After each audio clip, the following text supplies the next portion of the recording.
আমি আবার নিয়ে এলাম তোমাদের পছন্দের অন্যতম রহস্যভেদী কর্নেল নীলাদ্রি সরকারকে, যাকে সৃষ্টি করেছিলেন সৈয়দ মোস্তফা সিরাজ, যিনি জন্মগ্রহণ করেছিলেন 1930 সালের 14ই অক্টোবর মুর্শিদাবাদের খোসবাসপুরে এবং তার মহাপ্রয়াণ ঘটে 2012 সালের 4 সেপ্টেম্বর কলকাতায়। আজ আমি গল্পটি সংগ্রহ করেছি কিশোর কর্নেল সমগ্র 3য় খণ্ড থেকে, যে বইটি প্রকাশনার দায়িত্বে ছিলেন দেশ পাবলিশিং। এদের সকলের প্রতি আন্তরিকভাবে কৃতজ্ঞতা নিবেদন করে শুরু করছি আজকের গল্প 32-এর ধাঁধা।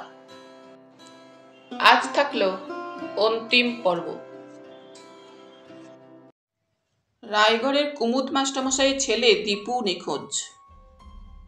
এদিকে সেখানে হাড় মটমটিয়ার জঙ্গলে হাড় মটমট করা, বিকট আর্তনাদ করা এক জন্তুর আবির্ভাব। এই সমস্ত তদন্তের স্বার্থে কর্নেল উপস্থিত হয়েছেন রায়গড়ে। তিনি এখন চলেছেন সেই অদ্ভুত জন্তুর হাতে নিহত উপেন দত্তর দাদা মাখন দত্তের বাড়ি। তারপর কর্নেল বাংলা থেকে নেমে রাঙামাটির সেই এবড়ে খেবড়ে রাস্তায় এগিয়ে গেলেন। তাকে অনুসরণ করে বললুম, কর্নেল, আপনি আজ অবিকল এক মন্ত্রী মশাইয়ের মতো বলছিলেন, অত কেন কেন কেন? অবশ্য তারপরও তিনি আমাদের সাংবাদিক দলটিকে ভেঙচি কেটে বলেছিলেন, খালি কেন ক্যানেস্তা। কর্নেল বললেন, তোমার নার্ভ চাঙ্গা হয়ে গেছে।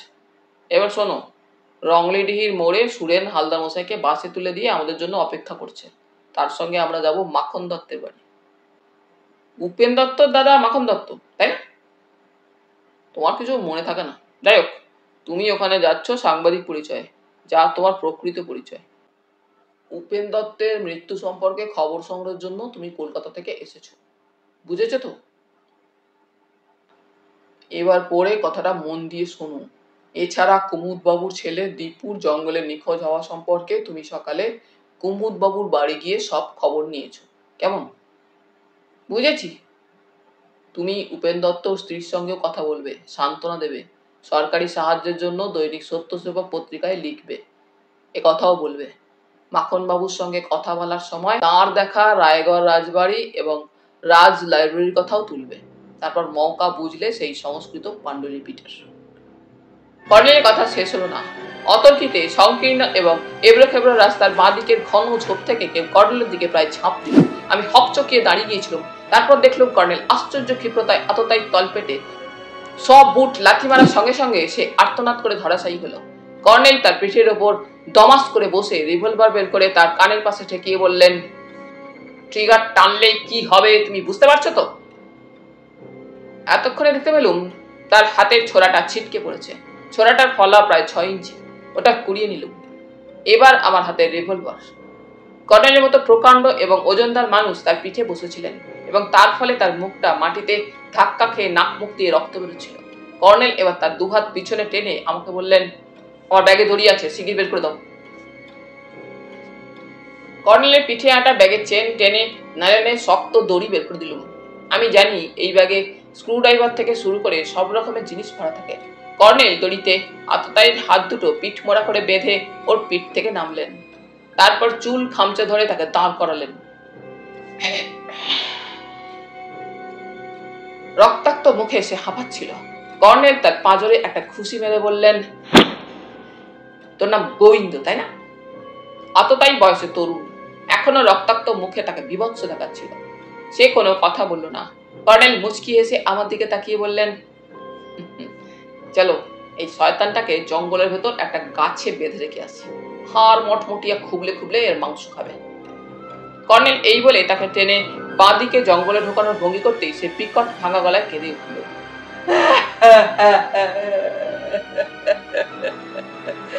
আর এমন করবো না স্যার, আমি টাকার লোভে, ও বাবা গো। কর্নেল বললেন, আগে বল তোর নাম গোবিন্দ। মিথ্যা বললে তোকে গাছে বেঁধে রেখে আসবো। সে গোঙানো গলায় বলল, হ্যাঁ স্যার, আমি গোবিন্দ। কে তোকে টাকার লোভ দেখিয়ে আমাকে খুন করতে বলেছে? বলে কর্নেল তার চুল ওপড়ানোর মতো সজোরে ঝাঁকুড়ে দিলেন। গোবিন্দ হাঁপাতে হাঁপাতে বলল, কেষ্টবাবু স্যার আজ আসানসোল যাওয়ার সময় আমাকে বলেছিল দাড়িওয়ালা সাহেবকে খুন করলে আমাকে 5,000 টাকা দেবে। কর্নেল আবার তার চুলে টান দিয়ে বললেন, কুমুদবাবুর ছেলে দীপু কোথায়? মা কালী দিব্যি জানি না স্যার, উপেন্দা তাকে কলকাতায় একজনের বাড়িতে রেখেছিল, দীপু সেখান থেকে পালিয়ে গেছে। এই সময় একদল আদিবাসী মজুর হাঁটা পথে রায়গড় স্টেশন থেকে আসছিল। তারা এসে নিজেদের ভাষায় হইচই করতে থাকলো। একজন বাংলায় বলল, সাহেব এর নাম গোবিন্দ গুন্ডা, পুলিশের তাড়া খেয়ে কলকাতা পালিয়েছিল। আমাদের বস্তিতে গিয়ে ওই বজ্জাত গুন্ডা যাকে খুশি খামোকা মারধর করে টাকা আদায় করত। এই গুন্ডাটা রংলিডিহিতে ঢুকলে আমাদের বৌঝিরা ভয়ে ঘরে ঢুকে পড়তো। একে পুলিশের হাতে তুলে দেওয়া উচিত। বলে সে আদিবাসী ভাষায় কিছু বলল। দুজন দৌড়ে চলে গেল। কর্নেলের নির্দেশে ছোড়াটা ভাঁজ করে গোবিন্দের প্যান্টের পকেটে ভরে দিলুম। কর্নেল আদিবাসীদের ঘটনাটা শোনালেন। একজন প্রৌঢ় আদিবাসী আচমকা গোবিন্দর পিঠে এক কিল মেরে নিজেদের ভাষায় কিছু বলল। বুঝলুম অতীতে গোবিন্দ তার কোনো ক্ষতি করেছিল। একটু পরে রংলিডিহি থেকে ধামসা আর কাঁসি বাজাতে বাজাতে একদল লোককে আসতে দেখলুম। কর্নেল বললেন, জয়ন্ত, ওরা গোবিন্দকে হয়তো গণধোলাই দিয়ে মেরে ফেলবে। তার আগে তুমি আর আমি রিভলভার থেকে শূন্যে গুলি ছুড়ে ওদের থামানোর চেষ্টা করব। এই কথা শুনে সেই আদিবাসী লোকটা বলল, আমি এগিয়ে গিয়ে সবাইকে বুঝিয়ে বলছি স্যার, তা না হলে রংলিডিহির লোকেরা গোবিন্দকে আস্ত রাখবে না। আপনি ঠিকই বলেছেন। কথাটা বলে সে এবং আরো দুজন লোক দুহাত তুলে চিৎকার করতে করতে ছুটে গেল। সবে আদিবাসী লোক তিনটি ছুটে গেছে এবং সামনে ধামসা কাশি বাজানো রংলিডিহির ক্রুদ্ধ আদিবাসী জনতা গর্জন করতে করতে তেড়ে আসছে। এই সময় পিঠের দিকে দুহাত বাঁধা অবস্থায় গোবিন্দের দিকে যেমন আমার তেমনি কর্নেলের লক্ষ্য না থাকাই স্বাভাবিক ছিল। আর এই সুযোগে ওই অবস্থায় গোবিন্দ আচম্বিতে জঙ্গলের ভেতর উধাও হয়ে গেল। এই আকস্মিক ঘটনার জন্য তৈরি ছিলাম না, শুধু চেঁচিয়ে উঠলুম, ধরো ধরো, পালিয়ে যাচ্ছে পালিয়ে যাচ্ছে। কর্নেল গোবিন্দকে ধরার জন্য পা বাড়াতে গিয়ে থমকে দাঁড়ালেন। আদিবাসী জনতাও ব্যাপারটা লক্ষ্য করেছিল। তাদের একটা দল লাঠি বল্লম কাটারি হাতে চেঁচাতে চেঁচাতে জঙ্গলের ভেতর ঢুকে পড়ল। এতক্ষণে কর্নেলের মুখে কথা ফুটল, সর্বনাশ, গোবিন্দ ওই অবস্থায় হয়তো পালাতে পারবে না, লোকগুলোকে খুন করে ফেলবে। ততক্ষণে ধামসা কাশির বাজনা বন্ধ হয়ে গেছে। আদিবাসী জনতা থমকে দাঁড়িয়ে জঙ্গলের দিকে ঘুরে নিজেদের ভাষায় কিছু বলাবলি করছে। কর্নেল এগিয়ে গিয়ে তাদের বললেন, তোমরা বরং কেউ শিগগির থানায় গিয়ে পুলিশকে খবর দাও। কি ঘটেছিল সে কথা আমি পুলিশকে বুঝিয়ে বলবো। একজন বলল, স্যার, গোবিন্দকে পুলিশ ধরবে না, আমি আজই দেখেছি। গোবিন্দ কেষ্টবাবুর গাড়িতে চেপে বাজারের দিকে যাচ্ছিল। কেষ্টবাবুকে পুলিশ খুব খাতির করে। এই সময় দৌড়তে দৌড়তে সুরেন এসে গেল। সে হাঁপাতে হাঁপাতে বলল, পথে আস্তে আস্তে সব শুনেছি স্যার, গোবিন্দ নাকি আপনাকে খুন করতে এসেছিল। কর্নেল বললেন, সুরেন, আমার এই নেম কার্ড নিয়ে এক্ষুনি তুমি রায়গড় থানায় চলে যাও। এখানে আসবার আগে আমি পুলিশের ডিআইজি অরবিন্দ মুখার্জিকে টেলিফোনে খবর দিয়েছিলাম। উনি নিশ্চয়ই রায়গড় থানায় আমার কথা জানিয়ে দিয়েছেন। বলে তিনি বুক পকেট থেকে নেম কার্ড বের করে সুরেনকে দিলেন। সুরেন সবে পা বাড়িয়েছে, এমন সময় জঙ্গল থেকে সেই সশস্ত্র লোকগুলি বেরিয়ে এলো। তাদের একজন আদিবাসী ভাষায় চেঁচিয়ে কিছু বলল। অমনি দেখলুম চঞ্চল জনতা ছবিতে আঁকা মানুষের মতো নিষ্পন্দ হয়ে গেল। বললুম, কি ব্যাপার সুরেন? সুরেন চাপা স্বরে বলল, বাবা হাড়মট মুটিয়া গোবিন্দকে মেরে ফেলেছে। কর্নেল চমকে উঠলেন, সে কি? তোদের একজনকে ডাকো তো সুরেন, ব্যাপারটা শুনি। সুরেনের ডাকে লাঠি হাতে বলিষ্ঠ গড়নের এক যুবক এগিয়ে এসে আমাদের সেলাম ঠুকে ভয়ার্ত মুখে বলল, স্যার, গোবিন্দ বেশি দূর যেতে পারেনি। বাবা হাড়মট মটিয়া উপেন দত্তর মতোই তার চেলা গোবিন্দর মাথা খুলি আর মুখ থেকে বুক পর্যন্ত চিরে ফেলেছে। চিত হয়ে পড়ে আছে এই গুন্ডাটা। তার এক সঙ্গী বলল, শুনেছি গোবিন্দ আপনাকে খুন করতে এসেছিল। আমাদের মনে হচ্ছে জঙ্গলের ভিতর দিয়ে আসবার সময় ঠাকুর বাবা তার পিছু নিয়েছিল। ঠাকুর বাবা পাপীদের শাস্তি দেন কিনা তাই। কর্নেল তাকে থামিয়ে দিয়ে বললেন, সুরেন, তুমি এদের একজনকে সঙ্গে নিয়ে থানায় চলে যাও। পুলিশ তার সঙ্গে এসে গোবিন্দের অবস্থা দেখবে শিগগির। সুরেন সেই বলিষ্ঠ গড়নের যুবকটিকে ডেকেই সঙ্গে নিয়ে অন্তদন্ত হয়ে এগিয়ে গেল। আদিবাসী জনতা মুখ চাওয়াচাই করে চলে গেল। বুঝলুম, পুলিশকে তারা খুব ভয় করে। তাছাড়া পাছে পুলিশ তাদেরকে গোবিন্দের খুনি বলে পাকড়া করে, তাই তারা দ্রুত কেটে পড়ল। জঙ্গলে যারা গোবিন্দকে ধরতে ঢুকেছিল তারাও চলে যাচ্ছিল। কর্নেল বললেন, তোমরা চলে যেও না, তোমাদের ভয় পাওয়ার কোনো কারণ নেই, বরং হাতের লাঠি কাটারিগুলো অন্যদের হাতে দিয়ে তোমরা কয়েকজন আমাদের সঙ্গে এসো। গোবিন্দের লাশ আমি দেখতে চাই। জনাতিনেক যুবক রাজি হলো। অন্যরা তাদের লাঠি বল্লম কাটারি নিয়ে বস্তির দিকে চলে গেল। শীতের সূর্য ততক্ষণে দূর দিগন্তে পাহাড়ের আড়ালে নেমে গেছে। কর্নেল আর আমার কাছে টর্চ ছিল। টর্চ বের করে ওদের অনুসরণ করলুম। জঙ্গলের ভেতর এখনই আধার ঘনিয়েছে। এলোমেলো বাতাসে অদ্ভুত শব্দ হচ্ছে গাছপালায়। ঝোপঝাড় এড়িয়ে উঁচু গাছের তলা দিয়ে আলো ফেলতে ফেলতে এগিয়ে যাচ্ছিলুম উত্তরে। কিছুক্ষণ পরে যুবকেরা পশ্চিমে ঘুরল। তারপর খানিকটা খোলা ঘাসে ঢাকা জমিতে পৌঁছলুম। সেই জমির শেষ প্রান্তে যেতেই আচম্বিতেই শুকনো ডাল ভাঙার মতো মটমট শব্দ শোনা গেল। ওরা থমকে দাঁড়িয়ে প্রথমে কলজোরে ঝুঁকে প্রণাম করার পর বুকে ক্রস আনল। বুঝলুম, খ্রিস্টান হলেও এরা পূর্বপুরুষের ধর্মে বিশ্বাস ছাড়েনি। কিন্তু ওই মটমট শব্দ কিসের? শব্দটা আমাদের সামনে জঙ্গলের ভেতর থেকে শোনা যাচ্ছিল। ওরা এবার আঙুল বাড়িয়ে দুটো ঝোপের মধ্যিখানটা দেখালো। কর্নেল আর আমি এগিয়ে গিয়ে থমকে দাঁড়ালুম। এ বড় বিভৎস দৃশ্য। গোবিন্দ পিঠের দিকে দুহাত বাঁধা অবস্থায় একটু কাত হয়ে পড়ে আছে। মাথা থেকে বুক পর্যন্ত চাপ চাপ টাটকা রক্ত এখনো গড়াচ্ছে। তার গায়ের সোয়েটার ছিঁড়ে ফালা ফালা হয়ে গেছে। কর্নেল একটুখানি দেখে নিয়েই মুখ ঘুরিয়ে সরে এলেন। গম্ভীর মুখে বললেন, আমারই দোষ জয়ন্ত। কখনো কারো গায়ে এ পর্যন্ত আমি হাত তুলিনি, কিন্তু সহজাত প্রবৃত্তি অথবা সামরিক জীবনের কিছু কদর্য অভ্যাস বসে বেচারিকে আমি ঘুষি মেরেছিলাম। এখন আক্ষেপ হচ্ছে, এই হতভাগ্য যুবকটি আমাকে খুন করতে চেয়েছিল ঠিকই, কিন্তু আমি শুধু আত্মরক্ষা করে ওকে আটকে রাখতে পারতাম। একজন আদিবাসী যুবক ব্যাপারটা বুঝতে পেরে বলল, স্যার, পাপী তার শাস্তি পেয়েছে, এজন্য আপনার কোনো দোষ নেই। প্রভু যিশু বলেছেন, পাপের বেতন মৃত্যু। আর একজন কিছু বলতে যাচ্ছে, আচম্বিতে সেই অদ্ভুত গর্জন শোনা গেল। আদিবাসী যুবকেরা তেমনি দিশেহারা হয়ে পালিয়ে গেল। কর্নেল রিভলভার বের করে ব্যস্তভাবে বললেন, জয়ন্ত, তৈরি থেকো, চারিদিকে লক্ষ্য রাখো, কিন্তু সাবধান, আলো জেলো না। আমার রিভলভার হাতে ছিল এবং অন্য হাতে টর্চ। চারিদিকে সতর্ক লক্ষ্য রাখলো। আজ সন্ধ্যায় গর্জনটা থামছে না। গর্জনটা কোন দিক থেকে আসছে বোঝাও যাচ্ছে না। চাপা স্বরে বললুম, কর্নেল, এক রাউন্ড ফায়ার করা যাক। না, বলে কর্নেল গুঁড়ি মেরে ডান দিকে কয়েক পা এগিয়ে গিয়ে হঠাৎ টর্চের আলো ফেললেন। এক পলকের জন্য ভালুকের মতো কালো কি একটা জন্তুকে ঝোপের আড়ালে অদৃশ্য হতে দেখলুম। ভালুকের মতো বলছি বটে, কিন্তু যেটুকু দেখেছি তাতেই মনে হয়েছে ওটা ভালুক নয়, শিম্পাঞ্জি কিংবা গরিলার মতো। কিন্তু এই জঙ্গলে শিম্পাঞ্জি বা গরিলা থাকা তো অসম্ভব ব্যাপার। তবে সেই গর্জনটা থেমে গেছে কর্নেল আলো জ্বালবার পরই। কাজেই ওই অদ্ভুত প্রাণীটাই যে গর্জন করছিল তাতে ভুল নেই। এই সময় আমাকে অবাক করে কর্নেল তার বিখ্যাত অট্টহাসি হেসে উঠলেন।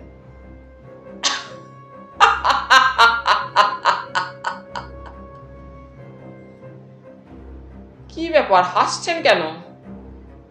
কর্নেল ঘাসে বসে চুরুট ধরিয়ে তারপর বললেন, বসো, পুলিশ যতক্ষণ না আসছে ততক্ষণ বসে থেকে অপেক্ষা করা ছাড়া উপায় নেই। আমিও বসলুম, তবে অস্বস্তিটা গেল না। বারবার কর্নেলকে প্রশ্ন করে তার হঠাৎ অট্টহাসির কোনো উত্তর পেলুম না। কিছুক্ষণ পরে গাছপালার শীর্ষে চাঁদ দেখা গেল। বনভূমিতে জ্যোৎস্না ক্রমশ গা ছমছম করা অনুভূতির সঞ্চার করল। শীতের হাওয়ায় কাঁপন জাগলো চারপাশের আলো ছায়া। প্রতি মুহূর্তে মনে হচ্ছিল সেই সাংঘাতিক অদ্ভুত প্রাণীটা যেন চারপাশে ইতস্তত ঘুরে বেড়াচ্ছে এবং যে কোনো সময় অতর্কিতে আমাদের উপর ঝাঁপিয়ে পড়বে। আগ্নেয়াস্ত্র ব্যবহারের সুযোগই দেবে না। কতক্ষণ পরে আমরা যেদিক থেকে এসেছি সেই দিকে জোরালো আলোর ঝলকানি দেখতে পেলুম। তারপর সুরেনের ডাক ভেসে এলো, কর্নেল সাহেব, কর্নেল সাহেব। কর্নেল উঠে দাঁড়িয়ে বললেন, সম্ভবত সুরেনের সঙ্গী জায়গাটা খুঁজে পাচ্ছেন, বলে তিনি টর্চের আলো জ্বেলে সংকেত দিতে থাকলেন। তারপর জোরালো সার্চ লাইটের আলো ফেলতে ফেলতে এসে গেল ওরা। একজন পুলিশ অফিসার কর্নেলকে স্যালুট ঠুকে বললেন, আপনার খবর আমরা পেয়েছিলুম, আপনি ফরেস্ট বাংলায় উঠেছেন, সেই খবরও পেয়েছি। যাই হোক, কোথায় গোবিন্দ বেটার ছেলে লাশ? আপনি কি officer in charge mister Topesh Sanyal? হ্যাঁ স্যার। কর্নেল তাকে গোবিন্দর ক্ষতবিক্ষত লাশ দেখতে নিয়ে গেলেন। একজন কনস্টেবল হ্যাজাক এনেছিল।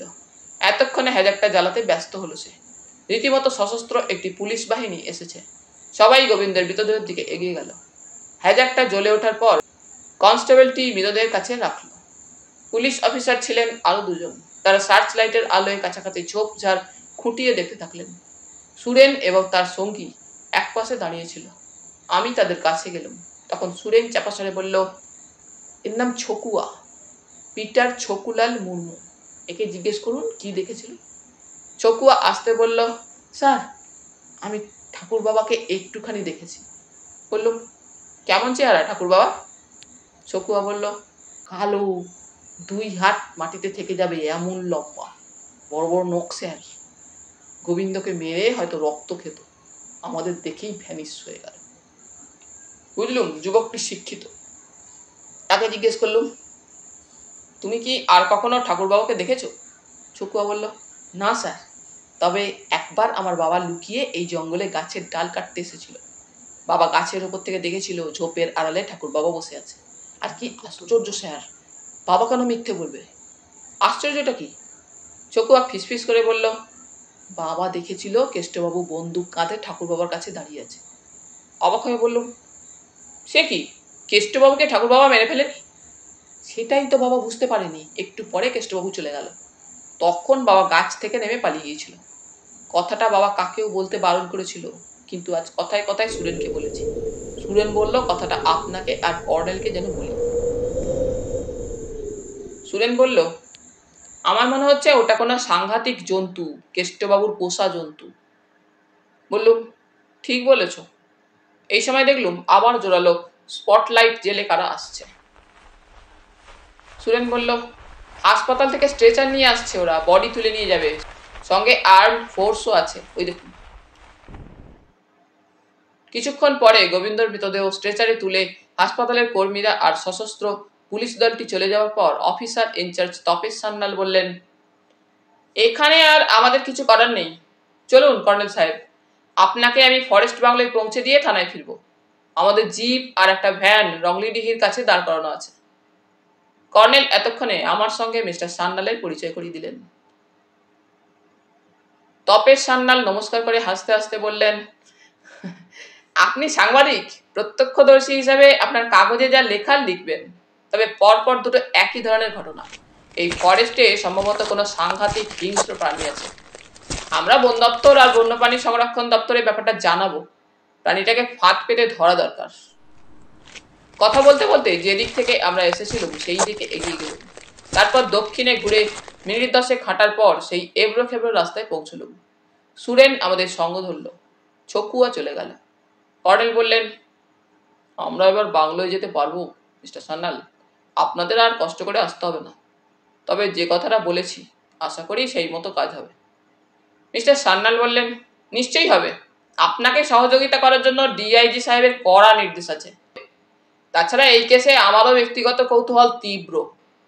আপনি আমার সেই কৌতূহল আরো তীব্র করে দিয়েছেন। ফরেস্ট বাংলায় পৌঁছে দেখি নাকুলাল টর্চ আর বল্লম হাতে নিয়ে উদ্বিগ্ন মুখে দাঁড়িয়ে আছে। কর্নেল বললেন, নাকুলাল, শিগগির কফি, আজ রাতে ঠান্ডাটা বড্ড বেশি। সুরেন, তুমি তোমার জেঠুকে ঘটনাটা শুনিয়ে দিও। তোমার জেঠুর মুখ দেখে কিছু বুঝতে পারছো তো? সুরেন হাসবার চেষ্টা করে মাতৃভাষায় নাকুলালকে কিছু বলল। তারপর দুজনে বাংলোর পিছন দিকে চলে গেল। বারান্দায় হ্যারিকেন জ্বলছিল, কিন্তু বাইরে বেজায় হিম। কর্নেল দরজার তালা খুলে ঘরে ঢুকে চীনা লণ্ঠনটা জ্বালালেন। তারপর পিঠের কিট ব্যাগ খুলে টেবিলে রাখলেন। বাইনোকুলার আর ক্যামেরা পরীক্ষা করে দেখে তিনি বললেন, হতভাগা গোবিন্দর সঙ্গে গেরিলা যুদ্ধের কৌশলে আত্মরক্ষা করতে গিয়ে এই যন্ত্র দুটোর হয়তো ক্ষতি করে ফেলেছে ভেবেছিল, কিন্তু না, দুটোই আস্ত আছে। এই সময় ছকুয়ার মুখে শোনা তার বাবার হাড় মটমটিয়া এবং কেষ্ট অধিকারী দর্শনের ঘটনাটা বললুম, কিন্তু কর্নেলের মুখে কোনো বিস্ময় চিহ্ন ফুটে উঠল না। পা দুটো ছড়িয়ে হেলান দিয়ে বসে মাথার টুপিটা খুলে তিনি শুধু বললেন, মাদালিকা খেল। জিজ্ঞেস করলুম, তার মানে? কর্নেল আমার কথায় কান দিলেন না। অন্যমনস্কভাবে বললেন, হালদার মশাইয়ের জন্য আমার ভাবনা হচ্ছে জয়ন্ত। কেষ্ট অধিকারী এমন সাংঘাতিক লোক, কল্পনাও করিনি। অবশ্য হালদার মশাই ছদ্মবেশেই কেষ্টবাবু দুর্গে ঢুকবেন, তা হলেও। হঠাৎ থেমে তিনি দাড়িতে হাত বুলোতে থাকলেন। একটু পরে সুরেন ট্রেতে কফি আর 2 প্লেট স্ন্যাক্স নিয়ে এলো। বললুম, সুরেন, তুই কর্নেল সাহেবকে ছকু আর বাবার ঘটনাটা বলো। কর্নেল বললেন, না সুরেন, জেঠুর কাছে গিয়ে চা বা কফি খেতে খেতে গল্প করো। জেঠুকে বলবে আজ রাতে তুমি বাংলোতে খাবে এবং থাকবে। সুরেন চুপচাপ চলে গেল। বুঝলুম ছকু আর বাবার গল্পটা বলার ইচ্ছা তার ছিল, কিন্তু কর্নেল নিজেই আস্ত রহস্যের প্রতিমূর্তি। তার হাবভাব দেখে মনে হচ্ছিল শিগগির আবার হয়তো কিছু ঘটবে। কিন্তু সে রাতে তেমন কিছু ঘটল না। রাত 10টা নাগাদ খাওয়ার পর কর্নেল চুরুট টানতে টানতে চীনা লণ্ঠনের দম কমিয়ে আমাকে শুয়ে পড়তে বলেছিলেন। উত্তেজনাজনিত ক্লান্তি আমাকে পুরো কম্বলের ভেতর যথেষ্ট আড়ষ্ট করেছিল। কম্বল মুড়ি দিয়ে শুধু মুখটা বাইরে রেখেছিলাম। পশ্চিমের জানালাটা বন্ধ, দক্ষিণের জানালাটা খোলা ছিল। ঘুমের রেশ বারবার ছিঁড়ে যাচ্ছিল। দক্ষিণের জানালা দিয়ে যদি সেই বিকট দর্শন অদ্ভুত প্রাণীটা তার লম্বা হাতের ধারালো নখ দিয়ে আমাকে চিরে ফালা করে ফেলে। তারপর একবার মুখ একটু ঘুরিয়ে দেখেছিলুম কর্নেল তখনও চেয়ারে বসে আলোটা আড়াল করে টেবিলে ঝুঁকে কিছু করছেন, কিন্তু আমার দিকে তার পিঠ। কি করছিলেন দেখতে পাইনি। ঘুম ভাঙলো নাক্ষুলালের ডাকে। সে বেডটি দিতে এসেছিল। বাইরে কুয়াশা মাখা নিষ্প্রভ রোদ। চায়ের কাপ প্লেট নিয়ে দেখলুম কর্নেলের বিছানা শূন্য। টেবিলে ওর কিট ব্যাগ, বাইনোকুলার, ক্যামেরা নেই। নাক্ষুলাল বলল, কর্নেল সাহেব সুরেনকে নিয়ে ভোরে বেরিয়ে গেছেন। কিছুক্ষণ পরে কুয়াশা কেটে গেলে বাংলোর লনে গিয়ে রোদে দাঁড়িয়েছিল। রোজকার মতো মালি এসে ফুল বাগিচায় ঝাড়ি থেকে জল দিচ্ছিল। এমন সময় দেখলুম সুরেন নিচের রাস্তা থেকে হন্তদন্ত হয়ে বাংলোর দিকে এগিয়ে আসছে। সে গেট খুলে লনে ঢুকে বলল, কর্নেল সাহেব আপনাকে ডেকেছেন, শিগগির রেডি হয়ে আসতে বলেছেন।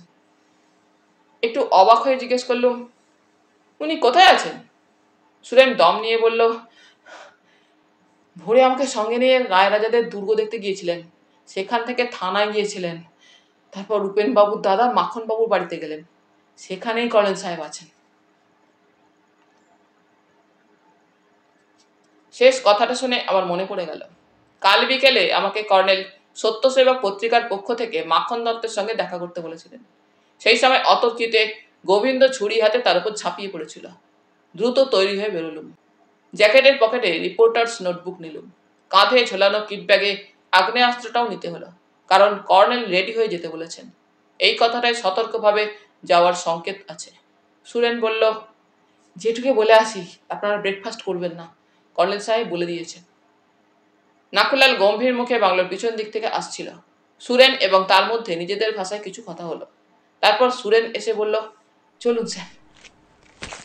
নিচের সেই এবড়ো খেবড়ো রাস্তায় হাঁটতে হাঁটতে সুরেন একটু হেসে বলল, জেঠু আমার জন্য খুব ভাবনায় পড়েছে। তার ভয় বাবা হাড় মটমটিয়া এবার আমাকে মেরে রক্ত খাবেন। বললুম, তুমি ঠাকুর বাবা হাড় মটমটিয়া বলে কিছু আছে বলে বিশ্বাস করো না, তাই না? সুরেন বলল, বোগাস স্যার, রংলিডিহিতে শিবু নামে একজন ওঝা আছে, সেই সবার মধ্যে ভয় ঢুকিয়ে দিয়েছে। শিবুও নাকি ছকু আর বাবার মতো হাড় মটমটিয়াকে দেখেছে। শিবু বলে বাবা হাড় মটমটিয়ার নামে মুরগি বলি দেওয়ার রীতি সে এখনো চালু রেখেছে। ডোবার পাড়ে বাবার থান আছে, সেখানে মুরগির রক্ত খাচ্ছিল বাবা, শিবু সচক্ষে দেখেছে। বাবাও নাকি তাকে দেখে একটা হাত তুলে আশীর্বাদ করেছে। সুরেন হেসে উঠল। বুঝলুম এই তরুণটি যুক্তিবাদী। সে আমাকে রংলিডিহির দক্ষিণ প্রান্ত দিয়ে হাইওয়েতে নিয়ে গেল। এখানে একটা বাস স্টপ আর কয়েকটা চা পান বিড়ি সিগারেটের দোকান আছে। কয়েকটা সাইকেল রিক্সা দাঁড়িয়েছিল। সুরেন তার চেনা একজন রিক্সাওয়ালাকে ডেকে বলল, মাখন দত্তের বাড়ি চলো ঝাব্বুদা। ঝাব্বু আমাকে দেখে নিয়ে বলল, 3 টাকা লাগবে সুরেন। সুরেন কিছু বলার আগেই আমি বললুম, ঠিক আছে, শিগগির চলো।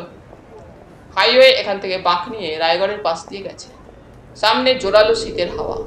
ঝাব্বু 3 টাকা ভাড়ার বদলে 10 টাকা দাবি করা উচিত ছিল। প্রায় 1 কিলোমিটার দূরত্ব পার হতে আধ ঘন্টা লেগে গেল। রায়গড়ের মোড়ে বাঁক নিয়ে গলি রাস্তায় বেশ কিছু দূর যাওয়ার পর মাখন বাবুর জরাজীর্ণ একতলা বাড়ির সামনে রিক্সা দাঁড় করালো ঝাব্বু। তাকে একটা 5 টাকার নোট দিলে সে খুশিতে আমাকে সেলাম ঠুকলো। এই আদিবাসীরা এখনো কি সরল। উঁচু বারান্দায় সিমেন্টের চটা উঠে আছে। বারান্দায় সুরেন উঠে গিয়ে ঘরের দরজায় উঁকি মেরে বলল, ছোট সাহেব এসেছেন স্যার। ভেতরে ঢুকে দেখলুম কর্নেল একটা নড়বড়ে চেয়ারে বসে আছেন।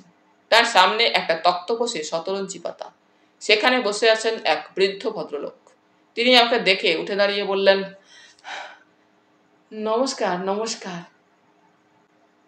আমি স্যার দৈনিক সত্যসেবা পত্রিকার ফ্যান, কাজেই আমি আপনাদের দুজনকেই চিনি, কিন্তু সচক্ষে দেখার কথা ভাবিনি। জয়ন্তবাবু, আপনি আমার পাশে বসুন। সুরেন, তুই এখানেই বস বাবা। কর্নেল মিটিমিটি হেসে বললেন, জয়ন্ত, আশা করি বুঝতে পারছো মাখনবাবু কি বলছেন। মাখনবাবু চাপা স্বরে বললেন, ভূপেন আমার ছোট ভাই বটে, কিন্তু ওকে আমি ঘৃণা করতাম। জানতুম সেই শয়তান গোবিন্দকে নিয়ে কি সাংঘাতিক কাজ করছে। রাজবাড়িতে এখন তো কলেজ হয়েছে, তার আগে উপেন কত দামি দামি জিনিস চুরি করে কলকাতায় বেচেছিল, সব জেনেও মুখ খোলার সাহস ছিল না। আমাকে দাদা বলেও সে রেহাই দিত না। কর্নেল বললেন, আপনার সাহায্য খুবই জরুরি মাখনবাবু। রাজবাড়ির সেই সংস্কৃত পাণ্ডুলিপিটা। মাখনবাবু তার কথার উপর বললেন, ওটা কুমুদের বোকামি, বোকামি কিংবা লোভ। এখন স্বীকার করা উচিত ছিল ওর, অথচ এখনো আপনাদের কথাটা জানায়নি। কেন দীপুকে উপেন কিডন্যাপ করেছিল কুমুদ জানতো না? দীপু সরল ছেলে, রাজবাড়ির ওই সংস্কৃত পাণ্ডুলিপি তার বাবা তাকে দেখিয়েছিল। দীপু কথায় কথায় তার বন্ধুদের বলে ফেলেছিল। সেই কথা উপেনের কানে পৌঁছতে দেরি হয়নি। এখন কুমুদ আমার সামনে সত্যি কথাটা বলুক। সে ভট্টাচার্য বামুনের ছেলে, কইতে ছুঁয়ে বলুক পাণ্ডুলিপিটা সেই উপেনকে মাত্র 50 টাকায় বেচেছিল কিনা। অবাক হয়ে কর্নেলের দিকে তাকালুম। কর্নেল বললেন, যজ্ঞে যা হওয়ার হয়ে গেছে, এখন ওটা আপনি উপেনবাবুর স্ত্রীর কাছ থেকে যেভাবে উদ্ধার করে দিন। মাখনবাবু বললেন, জয়ন্তবাবুর জন্য চা পাঠিয়ে দিচ্ছি, তারপর আমি গিয়ে দেখি উপেনের বউ রমা আছে নাকি। মাখনবাবু ভেতরের দরজা দিয়ে চলে গেলেন। একটি বালিকা আমাকে চা দিয়ে গেল। কর্নেলকে এবার গম্ভীর দেখাচ্ছিল। তিনি আসতে বললেন, আজ ভোরে ওসি মিস্টার সান্যাল উপেনের ঘর সার্চ করে গেছেন, কিন্তু ওটা পাননি। মাখনবাবু বলছিলেন কাল সকালে কেষ্টবাবু মিস্টার অধিকারী এ পাড়ায় এসেছিলেন, কুমুদবাবুর বাড়িতে আমাদের সঙ্গে দেখা করেন। তো তিনি উপেন দত্তর স্ত্রীর সঙ্গে কথা বলতেই এসেছিলেন। আমার ধারণা ছিল পাণ্ডুলিপিটা কেষ্টবাবু হাতিয়েছেন, কিন্তু মাখনবাবু একটু আগে বললেন তার ভাতৃবধূ গত রাতে একটা সুটকেস তার কাছে লুকিয়ে রাখতে দিয়ে গেছে, তবে তালার চাবির আমার কাছে আছে। তাই উনি তার কাছে গেলেন। অস্বস্তিকর প্রতীক্ষার পর মাখনবাবু ফিরে এসে রুষ্ট মুখে বললেন, ফজ্জাত মেয়ে, উপেনের দোসর তো। কলেজ সাহেব এসে আমার সঙ্গে কথা বলছিলেন, তখন সে এসে সুটকেসটা নিয়ে গেছে। আমার বড় মেয়ে সুতপা বলল কাকিমা মিনিট 5 আগে বাপের বাড়ি যাচ্ছে বলে গেল। সুরেন, সাহেবদের নিয়ে এক্ষুনি বাস স্টপে যাও, ওকে পেয়ে যাবে। সুরেন বেরোতে যাচ্ছিল। কর্নেল বললেন, বসো সুরেন, খামোকা ছুটোছুটি করে লাভ নেই। মাখনবাবু অবাক হয়ে বললেন, কি বলছেন কর্নেল সাহেব, রমা সুটকেস নিয়ে উধাও হয়ে গেলে আর কোনোদিন সংস্কৃত পাণ্ডুলিপি উদ্ধার করাই যাবে না।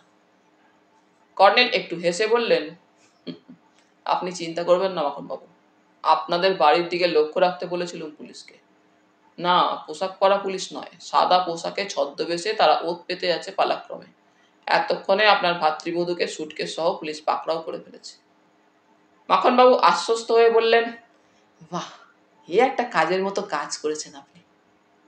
কর্নেল একটু চুপ করে থাকার পর বললেন, আপনাকে একটা অনুরোধ মাখনবাবু। বলুন বলুন। আপনার ভাই উপেন দত্তের ঘরটা তো তালা বন্ধ। হ্যাঁ, তবে আপনি বললে তালা খোলার চেষ্টা করতে পারি। বাজারের নানকু নামে একটা লোক আছে, সে তালার চাবি তৈরি করে দিতে পারে। দইবার চাবি হারিয়ে গেলে নানকুর ডাক পড়ে, সুরেন তাকে চেনে। কর্নেল বললেন, সুরেন, তুমি নানকুকে ডেকে আনো শিগগির। সুরেন বেরিয়ে গেল। তারপরে মাখনবাবুর মেয়ে তপতি ভেতরের দরজায় উঁকি মেরে বলল, বাবা, অরুদা এসে কাকিমার কথা জিজ্ঞেস করছে, কি বলবো? মাখনবাবু বললেন, ওকে বসতে বল, যাচ্ছি। কর্নেল জিজ্ঞেস করলেন, অরুকে? আগে আমার ভাগ্নে বলে মাখনবাবু কণ্ঠস্বর চাপলেন। ভাগ্নে বলে অরুণের পরিচয় দিতে লজ্জা করে।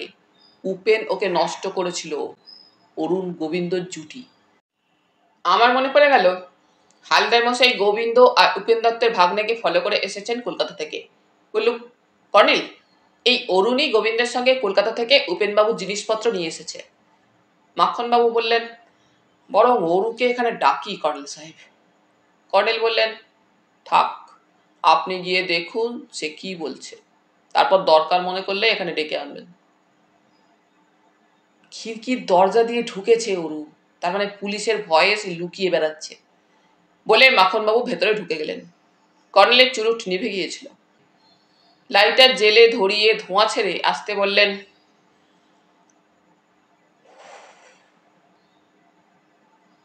হালদার মশাইয়ের জন্য দুর্ভাবনায় আছি।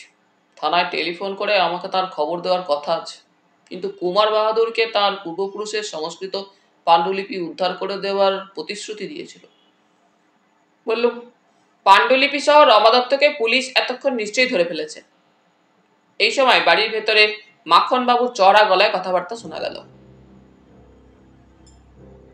ছোট মামির হয়ে তুই ঝগড়া করতে এসেছিস? তোর লজ্জা করে না হতভাগা? তো ছোট মামিকে পুলিশ ধরে নিয়ে গেল তো আমি কি করব? আরে ও কি করছিস তুই? উপেনের ঘর খুলছিস কেন? চাবি করে পেলি ওরু, ঘর খুলবি না বলে দিচ্ছি। কর্নেল ভেতরে ঢুকে গেলেন। তাকে অনুসরণ করলুম। উঠোনের মাঝখানে একটা ইঁদারা, তার ওধারে একটা একতলা নতুন বাড়ি। দোতলা করার জন্য লোহার শিক উঁচু হয়ে আছে ইতস্তত। মধ্যিখানে খোলা সিঁড়িতে পলেশ তারা এখনো পড়েনি। একটা ঘরে তালা খুলছে বলিষ্ঠ চেহারার একজন যুবক। গায়ের রং তামাটে, মাথায় ফিল্ম হিরোদের স্টাইলে ছাঁটা চুল, গায়ে নীল টি শার্ট, পরনে জিন্স। সে শেষ তালাটা খুলেছে, তখনই কর্নেল গিয়ে তার কাঁধে হাত রাখলেন। সে চমকে উঠে ঘুরে দাঁড়ালো। তারপর কর্নেলকে দেখে বলল, কাঁধ ছাড়ুন বলছি। কর্নেল তার কাঁধে আরো চাপ দিয়ে একটু হেসে বললেন, তোমার ছোট মামার ঘরের চাবি তুমি কোথায় পেলে? অরুণ এক ঝটকায় নিজেকে ছাড়ানোর চেষ্টা করলো, পারল না। বলল, বড় মামা, তুমি জানো এই ভদ্রলোক কে? বাড়ি একেবারে স্তব্ধ। মাখনবাবুর স্ত্রী, মেয়ে আর দুই ছেলে নিষ্পলক চোখে তাকিয়ে আছে। মাখনবাবু গর্জে উঠলেন, উনি তোর জম, হতচ্ছাড়া বাদর! তোর এত সাহস উপেনের ঘরে ঢুকতে চাস? শিগগির বল, কে তোকে চাবি দিল? অরুণ খেকিয়ে উঠল, তুমি ভেবেছ ছোট মামা মরে গেছে বলে মিথ্যি মিথ্যি ছোট মামাকে পুলিশে ধরিয়ে দিয়ে এই বাড়ি দখল করবে? তুমি ঘরে ঢুকছো কেন অরুণ? অরুণ বলল, ছোট মামি আমাকে তার ঘরে থাকতে বলেছে, আমি বাড়ি পাহারা দেব। আপনি জানেন না স্যার, বড় মামা ছোট মামার বাড়ি দখল করে ছোট মামিকে তাড়িয়ে দেবে। কর্নেল তার কাঁধ থেকে হাত তুলে নিয়ে বললেন, ঠিক আছে, তোমার ছোট মামি যখন তোমাকে চাবি দিয়েছে তখন তুমি তার ঘরের মালিক। মাখনবাবু, আপনি অরুণকে বাধা দেবেন না। বলে কর্নেল একটু সরে দাঁড়ালেন। অরুণ শেষ তালাটা খুলে ঘরে ঢুকল। আমি ততক্ষণে বারান্দায় উঠে কর্নেলের কাছে গিয়ে দাঁড়িয়েছি। ঘরের ভেতর আবছা আধার। লক্ষ্য করলুম অরুণ খাটের ম্যাট্রেসের তলা থেকে একটা কাগজের প্যাকেট বের করল। কর্নেল চুরুট কামড়ে ধরে বললেন, চলো জানতো, এদের পারিবারিক ব্যাপারে আমাদের নাক নাগালানোই উচিত। সেই সময় প্যাকেটটা বগলদাবা করে অরুণ বেরিয়ে এসে দরজা বন্ধ করছিল। আচম্বিতে কর্নেল তার বগলের ফাঁক থেকে প্যাকেটটা টেনে নিলেন। তারপরেই দেখলুম অরুণের হাতে একটা ছুরি ছকমক করে উঠেছে। মাখনবাবু বোবা ধরা গলায় শুধু বলে উঠলেন, এই। কর্নেল তৈরি ছিলেন। গোবিন্দকে ধরাশায়ী করার পদ্ধতিতে অরুণের পেটে লাথি ঝাড়তেই সে কোকিয়ে উঠে বারান্দায় পড়ে গেল। কর্নেল যথারীতি তার দিকে রিভলভার তাক করলেন। এবার আমি কাল বিকেলের মতো হতবুদ্ধি হয়ে যাইনি। অরুণের ছুরিটা ছিটকে পড়েছিল। দ্রুত কুড়িয়ে নিলুম। অরুণ পুকড়ে গিয়ে গোয়াচ্ছিল। কর্নেলের লাথিটা জোরালো ছিল। প্যাকেটটা আমাকে দিয়ে অরুণের চুল ধরে কর্নেল তাকে দাঁড় করালেন। তারপর তাকে ঘরের ভেতরে ধাক্কা দিয়ে ফেলে দিলেন। চাবির গোছা চৌকাটের কাছে পড়েছিল। কর্নেল দরজা বন্ধ করে 3টে তালা এঁটে নেমে এলেন। বললেন, মাখনবাবু, আপনার ভাগ্নের জন্য চিন্তা করবেন না। আমি থানায় গিয়ে পুলিশকে বলছি। আপনি এবং আপনার বাড়ির সবাই যা দেখেছেন পুলিশকে আশা করি তাই বলবেন। মাখনবাবু হতবাক হয়ে দাঁড়িয়ে রইলেন। আমরা বেরিয়ে গিয়ে রাস্তায় নেমেছি। সুরেনকে হন্তদন্ত আসতে দেখলুম। সে হাঁপাতে হাঁপাতে বলল, নানকুর আসতে একটু দেরি হবে। নানকুর দরকার আর হবে না সুরেন, আমরা থানায় যাচ্ছি। তুমি বন বাংলায় চলে যাও। তোমার খুড়ো খুব ভয় পেয়েছে, তোমাকে দেখলে সে সাহস পাবে। বড় রাস্তায় গিয়ে কর্নেল একটা সাইকেল রিক্সা ডাকলেন। বললেন, এই থানায় যাব। রিক্সা চলতে শুরু করলে কর্নেল প্যাকেটটা টেপ উপরে খুলে ফেললেন। তারপর কয়েকটা স্তর কাগজের মোড়ক খুলে একটা দিক দেখে নিলেন। তার মুখে প্রসন্ন হাসি ফুটতে দেখল। আমিও দেখে ফেলেছি জিনিসটা কি। সেই সংস্কৃত পাণ্ডুলিপি, মেটে রঙের তুলট কাগজে নাগরী লিপিতে লেখা কুলকারিকা। বাকিটুকু পড়ার আগেই কর্নেল আগের মতো মোড়ক এঁটে তার পিঠে আটকানো কিটব্যাগের চেন খুলে পাণ্ডুলিপিটা ঢুকিয়ে রাখলেন। বললুম, তাহলে অরুণের ছোট মামির সুটকেসে পুলিশ কিছু পাবে না? কিছু পাওয়ার সম্ভাবনা আছে, অন্য কিছু। বোঝা যাচ্ছে এই মোড়কে কি আছে রমা জানতো না, অরুণ তাকে বলেনি। তবে আমার অবাক লাগছে, রাত্রে পুলিশ রমার বাড়ি সার্চ করে এটা দেখতে পায়নি কেন? একটা সম্ভাবনা, জিনিসটা অরুণের কাছেই ছিল। পুলিশ চলে যাওয়ার পর সে চুপি চুপি ও বাড়িতে ঢুকে এটা খাটের ম্যাট্রেসের তলায় রেখেছিল। তখন মাখনবাবুরা ঘুমিয়ে পড়েছিলেন। এতক্ষণে অরুণ ঝুঁকি নিয়ে এটা নিতে এসেছিল। কেষ্ট অধিকারী তার কোনো লোককে সম্ভবত অরুণের সঙ্গে যোগাযোগ করতে বলে দিয়েছিলেন। সাই দিয়ে বললুম, এটা ছাড়া আর কোনো যুক্তিপূর্ণ ব্যাখ্যা খুঁজে পাচ্ছি না।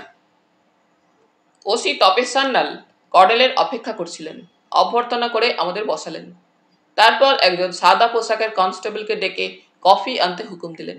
বললেন, উপেন দত্তের স্ত্রীকে বাস স্টপে যাওয়ার পথে অ্যারেস্ট করা হয়েছে। তার সুটকেসে কাপড় চোপড়ের তলায় দুটো হেরোইনের প্যাকেট পাওয়া গেছে। আনুমানিক দাম 2.5 লাখ টাকা। আর একটা অষ্টধাতুর বিগ্রহ পাওয়া গেছে। বিগ্রহ কোন দেবতার তা বুঝতে পারলাম না। ঠিক এইরকম বিগ্রহ সোনাডিহির জমিদার বাড়ি থেকে 2 বছর আগে চুরি গিয়েছিল।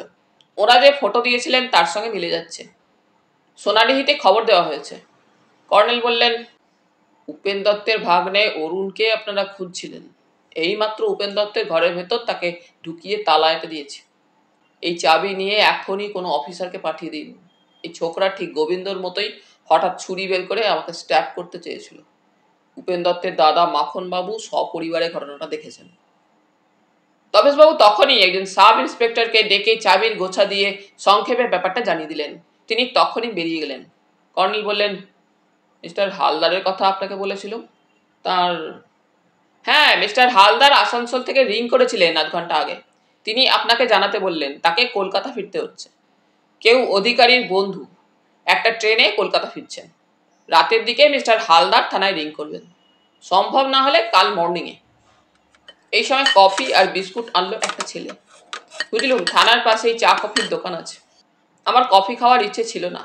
তপেশবাবুর অনুরোধে কফিতে চুমুক দিলুম। কর্নেল কফি পেলে খুশি হন। কফি খেতে খেতে তিনি বললেন,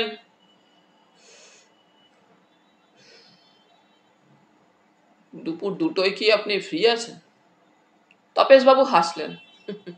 আমি কোনো সময় ফ্রি নয়, তবে আপনার জন্য ফ্রি হতে পারি। আপনি সঙ্গে একজন এসআই এবং 2 জন আর্মড কনস্টেবল নেবেন। একটা স্পটলাইটও চাই। একটু হিন্ট দেবেন কি? কর্নেল হাসলেন। মোটামুটি একটা অ্যাডভেঞ্চার। কাজেই আপনার সঙ্গীদের আপনি বেছে নেবেন, তারা যেন দক্ষ এবং সাহসী হয়। হ্যাঁ, মাখনবাবু বলছিলেন রায়গড়ে বাঁকা নামে একজন দুর্ধর্ষ ডাকাত ছিল। পুলিশের সঙ্গে সংঘর্ষে সে মারা যায় বলে রটেছিল।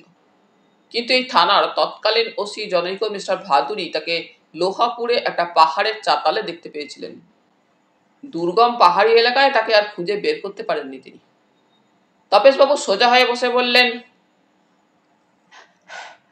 হ্যাঁ বাঁকা, তার একটা কেস ফাইল আমি দেখেছি। বিহারের পুলিশও তার খোঁজে ব্যস্ত। মিস্টার প্রশান্ত ভাদুরীর রিপোর্ট আমি পড়েছি। বাঁকা ডাকাতের একটা পায়ে গুলি লেগেছিল। তাকে খুঁড়িয়ে হাঁটতে দেখেছিলেন প্রশান্তবাবু। কর্নেল ঘড়ি দেখে বললেন, যাই হোক, অরুণের বিরুদ্ধেও আমি একটা এফআইআর করে রাখতে চাই। অবশ্যই, আপনি নিজেই লিখে দিন, বলে তপেশবাবু এক সিট কাগজ দিলেন। কর্নেল পকেট থেকে কলম বের করে দ্রুত অরুণের বিরুদ্ধে অভিযোগ লিখে তপেশবাবুকে দিলেন। তারপর উঠে দাঁড়িয়ে বললেন, মনে রাখবেন বেলা 2টো, আমি বন বাংলোয় অপেক্ষা করব। বেরিয়ে এসে সাইকেল রিক্সাতে চেপে হাইওয়ে দিয়ে রংলিডিহির মোড়ে পৌঁছতে এবার মাত্র 8 ঘন্টা লাগলো। কারণ আমরা দক্ষিণ উত্তাল শীতের হাওয়ার গতিপথে যাচ্ছিলাম। রিক্সা ভাড়া মিটিয়ে কর্নেল বাইনোকুলারে এবড়ো খেবড়ো জঙ্গলের দক্ষিণ সীমানার সেই পথটা এবং 3 দিক দেখে নিয়ে পা বাড়ালেন। বাংলোর সামনে সুরেন দাঁড়িয়েছিল। আমাদের দেখে সে হাসলো। আমার খুড়ো খুব মনমরা হয়ে গেছে। কর্নেল বললেন, আবার ভালুক দেখেছে না হাড় মটমট করা শব্দ শুনেছে নাকুলাল? নাকুলাল বাংলোর পিছন দিক থেকে আসছিল, কথাটা শুনতে পেয়েছিল। সেলাম করে বিমর্ষ মুখে হেসে সে বলল, সুরেনের কানে কিছু ঢোকে না, লেখাপড়া শিখে তার কান বদলে গেছে স্যার। আমি দুবার বাংলোর উত্তর দিকের নিচের জঙ্গলে ঠাকুর বাবা চলাফেরা শব্দ শুনেছি বলে সে অভ্যাস মতো বুকে ও কপালে ক্রস আঁকল। কর্নেল গম্ভীর মুখে বললেন, তুমি ভয় পেও না নাকুলাল, বল্লম তুলে চেঁচিয়ে বলবে, শিগগির তোমার হাড় মটমট শব্দটা থেমে যাবে। ঠাকুর বাবা, শিবু ওঝা তার গুরুকে ডাকতে গেছে। সুরেন হেসে গড়িয়ে পড়ল। নাকুলাল বলল, লাঞ্চ রেডি স্যার, স্নান করবেন তো করুন, গরম জল চাপিয়ে রেখেছি। জয়ন্ত স্নান করবে, আমার স্নানের দিন আগামীকাল। ঘরে ঢুকে আসতে বললুম, আপনি অরুণের কাছ থেকে একটা প্যাকেট ছিনতাই করেছেন। অরুণ বা মাখনবাবু পুলিশকে তা বলবেন। কর্নেল কপট চোখ কটমটিয়ে বললেন, স্নান করে ফেলো, 12:30 বেজে গেছে, একটায় লাঞ্চ করব, 2টোয় তপেশবাবু আসবেন। স্নানাহারের পর অভ্যাস মতো আমি বিছানায় গড়াচ্ছিলুম। কর্নেল বারান্দায় বসে চুরুট টানছিলেন। একটু পরে সুরেনকে দেখলুম। সে লনের রোদে ঘাসের ওপর বসল। তার একটু পরে কানে এলো, কর্নেল তাকে বলছেন, গর্তটা তুমি দেখেছিলে, অন্য কাকেও কি বলেছিলে? সুরেন বলল, দীপুকে বলেছিলুম, দীপু আর কাকেও বলতে আমাকে বারণ করেছিল। তুমি বা দীপু কেউ কি ওখানে ঢুকেছিলে? দুজনে একদিন ঢুকতে যাচ্ছিলুম, ভেতর থেকে চাপা গর্জন শুনে দুজনে ভয় পেয়ে পালিয়ে এসেছিলুম। রায় রাজাদের দুর্গ তো জঙ্গলে ঢাকা ছিল। সেবার কলকাতা থেকে সরকারি লোকেরা এসে জঙ্গল সাফ করেছিল, কিন্তু ওদিকটা সাফ হয়নি, খোঁড়াও হয়নি। দীপু বলেছিল সরকার আর টাকা দিচ্ছে না, তাই খোঁড়ার কাজ বন্ধ হয়ে গেছে। ঠিক আছে, ওসি তপেশবাবু 2টো নাগাদ আসবেন, আমরা বেরুবো, তুমি সঙ্গে থাকবে। ভাত ঘুমে আমার চোখ বুজে এসেছিল। এই বাংলোতে ঠান্ডাটা জঘন্য। দিনের বেলাতেও 2টো কম্বল মুড়ি দিতে হয়, কিন্তু সবে কম্বলের মধ্যে ওম সঞ্চারিত হয়েছে এবং আমিও কখন ঘুমিয়ে পড়েছি। সহসা কর্নেল কম্বল 2টো তুলে ডাক দিলেন, জয়ন্ত, আর নয়, উঠে পড়ো। বিরক্ত হয়ে উঠে পড়তে হলো। লনে ওসি তপেশ সান্যাল আর একজন অফিসার এবং 2জন তাগড়াই চেহারার আর্মড কনস্টেবল দাঁড়িয়েছিলেন। কর্নেলও তৈরি হয়েছেন দেখলুম। তখনই বাথরুমে ঢুকে মুখে ঠান্ডা হিম জলের ঝাপটা দিলুম। তারপর পোশাক বদলে প্যান্টের পকেটে আমার খুদে আগ্নেয়াস্ত্রটি ভরে বেরিয়ে এলুম। দেখলুম পুলিশের জিপ গাড়ি বাংলোর লনে দাঁড়িয়ে আছে। জিপে এতগুলো লোক কিভাবে যাবে বুঝতে পারছিলাম না, কিন্তু কর্নেলের সঙ্গে আমাদের উল্টো দিকে বাংলোর উত্তরের ছোট গেটে পায়ে হেঁটে যেতে হলো। নাকুলাল গেটের তালা খুলে দিল। কর্নেল তাকে বললেন, গেট খোলা থাক, আমরা এখনই ফিরে আসছি। বাংলোর নিচে জঙ্গলে নেমে কিছুটা চলার পর কর্নেল বাদিকে পশ্চিমে ঘুরলেন। দুর্গম ঝোপঝাড়ের ভেতর দিয়ে এগিয়ে কর্নেল আবার ডাইনে উত্তরে ঘুরলেন। তারপর ইশারায় সুরেনকে ডাকলেন। সুরেনের হাতে একটা জঙ্গল কাটা লম্বা দা ছিল। সে আসতে বলল, পাথরের স্ল্যাবগুলো আর একটু নিচে স্যার। পশ্চিমে ঢালু হয়ে নেমে গেছে ঘন দুর্গম জঙ্গল। সুরেন দায়ের আঘাতে সামনের একটা ঝোপ কেটে ফেলল। তারপর অবাক হয়ে দেখলুম পাথরের ঘরের একটা ধ্বংসাবশেষ। শেষ প্রান্তে কুয়োর গর্তে একটা গর্তের মুখে লতাপাতা ঝালরের মতো ঝুঁকে আছে। গর্তটা নিখুঁত চতুষ্কোণ। ওপরে একটা চ্যাপ্টা পাতাওয়ালা গাছ গর্তে বৃষ্টি ঢুকতে দেয় না। কর্নেল চাপা স্বরে বললেন, মিস্টার রক্ষিত, আপনি আর একজন আর্মড কনস্টেবল এই গর্তের দিকে লক্ষ্য রাখবেন। প্লিজ, যেন গুলি ছুড়বেন না। আপনারা ঝোপের আড়ালে এমনভাবে বসবেন যেন গর্ত দিয়ে কেউ বেরোলে আপনাদের না দেখতে পায়। বাকিটা আপনাদের দক্ষতা আর বুদ্ধির ওপর নির্ভর করছে। আমরা তাহলে আসছি, যথা সময় দেখা হবে। সুরেন, এসো। ওসি তপেশবাবু, একজন আর্মড কনস্টেবল, কর্নেল, সুরেন এবং আমি আবার বাংলোয় ফিরে গেলুম। তারপর বাংলোর সদর গেট দিয়ে নেমে হাঁটতে হাঁটতে পশ্চিম উত্তর দিকে কোনাকুনি এগিয়ে চললুম। এদিকে রুক্ষ শক্ত মাটিতে ছোট বড় নানা ধরনের কালো পাথর ছড়িয়ে আছে, কদাচিৎ একটা করে বিস্তীর্ণ ঝোপ। কর্নেল মাঝে মাঝে বাইনোকুলারে সম্ভবত দুর্গের ধ্বংসস্তূপ লক্ষ্য করছিলেন। প্রায় 1 কিলোমিটার হেঁটে নদী দেখলুম। নদীর বুকে পাথরে সাবধানে পা রেখে ওপরে গেলুম। তারপর আমরা দুর্গের ধ্বংসস্তূপে পৌঁছে সুরেনের নির্দেশে ডান দিকে হাঁটতে থাকলুম। শীতের রোদ বিকেলে নিষ্প্রভ এবং দূরে কুয়াশার পর্দা ঝুলছে। এবেলা হাওয়া তত উত্তাল নয়। একটু পরে দেখলুম দুর্গের পূর্ব দিকে অসংখ্য স্তূপ ঘিরে জঙ্গল গজিয়ে আছে। পা বাড়াতে হচ্ছে সাবধানে। সর্বত্র পাথরের স্ল্যাব এবং তার ফাঁকে গাছপালা গজিয়ে আছে। একখানে গিয়ে সুরেন একটা স্তূপ দেখালো। এই স্তূপটা একটা ছোট্ট ঘরের ধ্বংসাবশেষ। ছাদের একটা অংশ টিকে আছে। ছাদের ওপর থেকে ঘন লতাপাতা নেমে এসেছে। কর্নেল ইশারায় তপেশ বাবুকে ডেকে কি একটা দেখালেন। উকি মেরে দেখলুম লতাপাতার নিচে কাশঝোপের ওপর কয়েকটা কালো লোম। এরকম লোম কর্নেলের সঙ্গে এসে একটা গুহার মতো জায়গা দেখেছিলুম। তপেশ বাবু কাশঝোপের দিকে তাকিয়ে চাপা স্বরে বললেন, জন্তুটার পায়ের ছাপে কাশঝোপের মাঝখানটা বেঁকে গেছে। কর্নেল ঠিকই বলেন। জয়ন্ত, তুমি বোঝো সবই, তবে বড্ড দেরিতে। আজ বিকেলে রোমাঞ্চকর অ্যাডভেঞ্চারের উদ্দেশ্য এতক্ষণে স্পষ্ট হলো আমার কাছে, কিন্তু অজানা আতঙ্কে বুকের ভেতরটা কেমন করে উঠল। কর্নেল চাপা স্বরে বললেন, আর কোনো কথা নয়, আপনারা সবাই সশস্ত্র, কিন্তু একটা কথা বলে রাখি, যা কিছু ঘটুক গুলি ছুড়বেন না। স্পটলাইটটা আমাকে দিন, আমি আগে নামবো। আমার পাশে তপেশবাবু থাকবেন, পিছনে কনস্টেবল নরসিংহ আর জয়ন্ত, সবার পিছনে সুরেন। জয়ন্ত, তোমার আর্মস বের করো, কিন্তু গুলি ছুড়বে না। লতাপাতার ঝালর সরিয়ে দিলেন কর্নেল। দেখলুম প্রায় 6 ফুট উঁচু এবং ফুট 4 চওড়া একটা চতুষ্কোণ পাথরের দরজা, কিন্তু কপাট নেই। কর্নেল একটু থেমে খুব চাপা স্বরে বললেন, কত ফুট নামতে হবে জানি না, এই সুড়ঙ্গ পথটা নদীর তলা দিয়ে গেছে। তপেশবাবু আসতে বললেন, আমার অনুমান অন্তত 30 ফুট নামতে হবে। সিঁড়ি কিছুটা খাড়া হতে পারে। কর্নেল উকি মেরে দেখে বললেন, হ্যাঁ, 45 ডিগ্রি কোণ সৃষ্টি করেছে সিঁড়ি। সাবধান যেন পা স্লিপ করে না কারো। তাড়াহুড়োর দরকার নেই, আমরা খুব আস্তে সুস্তে আর যতটা সম্ভব নিঃশব্দে নামবো। একটানা আলো জ্বালবো না। দুপাশের দেওয়ালে একটা হাত রেখে নামতে হবে, পাশাপাশি দুজন। আমি বুঝতে পারছিলাম না কেন কর্নেল বারবার গুলি ছুটতে নিষেধ করছেন। সেই ভয়ঙ্কর হিংস্র শিম্পাঞ্জি জাতীয় প্রাণীটার নখ যে তীক্ষ্ণ তার প্রমাণ পাওয়া গেছে। সে আক্রমণ করলেও কি চুপ করে থাকতে হবে? কর্নেল ও তপেশবাবু নামবার মুখে পিছু ফিরে সুরেনকে দেখে নিলেন। সে ধারালো লম্বা দা হাতে নিয়ে নির্বিকার মুখে এগিয়ে এলো। কর্নেল একবার স্পটলাইট ফেলে নিচের ধাপগুলো দেখে নিয়ে শুধু বললেন, বাহ। মসৃণ এবং ফুটখানেক চওড়া কালো পাথরের সিঁড়ি এক ঝলক দেখে নিয়ে আমার গা শিউরে উঠল। কুয়োর মধ্যে নামলে হয়তো মানুষের এমন একটা অস্বস্তিকর অনুভূতি হয়। তারপর নামছি তো নামছি, প্রতি মুহূর্তে আশঙ্কা হচ্ছে সুড়ঙ্গটা ধসে যাবে না তো। গুনে গুনে 40টা ধাপ নামার পর কর্নেল কয়েক সেকেন্ডের জন্য স্পটলাইটটা আবার জ্বাললেন। এবার সমতল মসৃণ পাথরের পথ। তারপর কর্নেল আবার স্পটলাইট জ্বাললেন। চোখে পড়ল দেওয়াল ঘেঁষে কয়েকটা কাঠের পেটি সাজানো। তপেশবাবু ফিসফিস করে বললেন, এই কার গোডাউন? তারপরেই কানে তালা ধরে গেল বিকট সেই গর্জনে।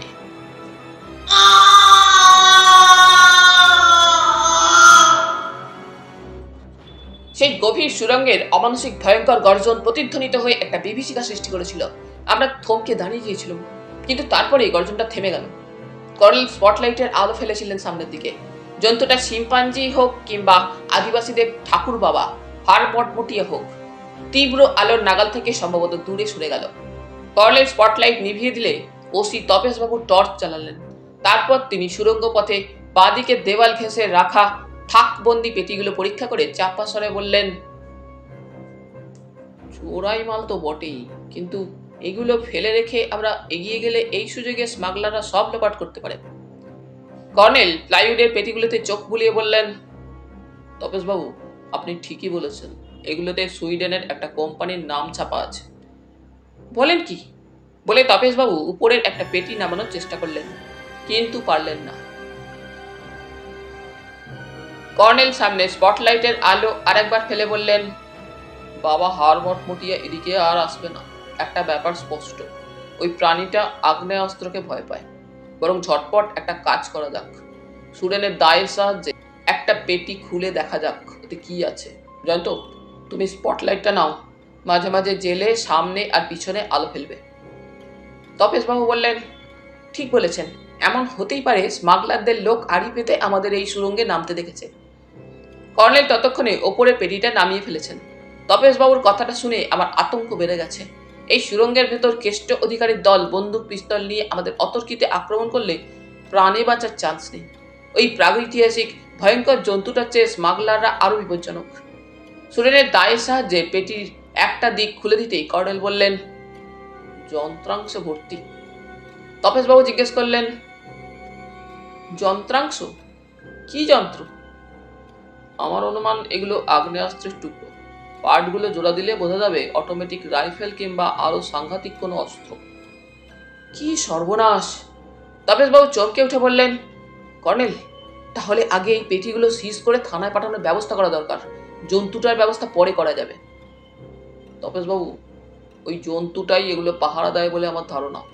জন্তুটা সম্পর্কে এলাকায় গুজব রটে গেছে। তাছাড়া লোকেরা ধরে নিয়েছে দীপু জন্তুটার পেটে গেছে। তারপর উপেন দত্ত তার আক্রমণে মারা পড়েছে। তাই স্মাগলার চক্র বলুন কিংবা কেষ্ট অধিকারীর দল বলুন, ওরা নিশ্চিত যে কারো সাহস হবে না এই গোপন সুরঙ্গে ঢোকে।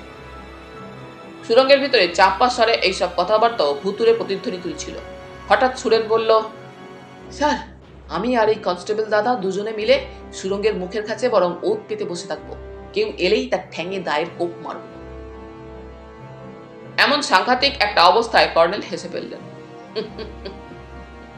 তুমি বুদ্ধিমান সুরেন। সুরঙ্গের মুখে ওত পেতে থাকলে একজন লোক 100 জন শত্রুকে ঠিকই রাখতে পারে। তপেশবাবু, আপনি কনস্টেবল নরসিংহকে পুলিশ অফিসার হিসাবে নির্দেশ দিন। আত্মরক্ষার প্রয়োজনে সে প্রথমে শূন্যে গুলি ছুড়ে আততায়ীদের তাড়িয়ে দিতে বা পায়ে গুলি করতে পারবে। তপেশবাবুর নির্দেশ পেয়ে নরসিংহ এবং সুরেন এগিয়ে গেল। যে সিঁড়ি দিয়ে নেমেছি সেই সিঁড়িতে টর্চের আলো ফেলতে ফেলতে ওরা অদৃশ্য হলো। কর্নেল বললেন, চলুন এবার আমরা এগিয়ে যাই। কর্নেল সামনে, তার বাদিকে তপেশবাবু এবং ডান দিকে পিছনে আমি। তিনজনের হাতেই গুলি ভরা রিভলভার। কর্নেল স্পটলাইটের আলো মধ্যে মধ্যে জেলে পথ দেখে নিচ্ছিলেন।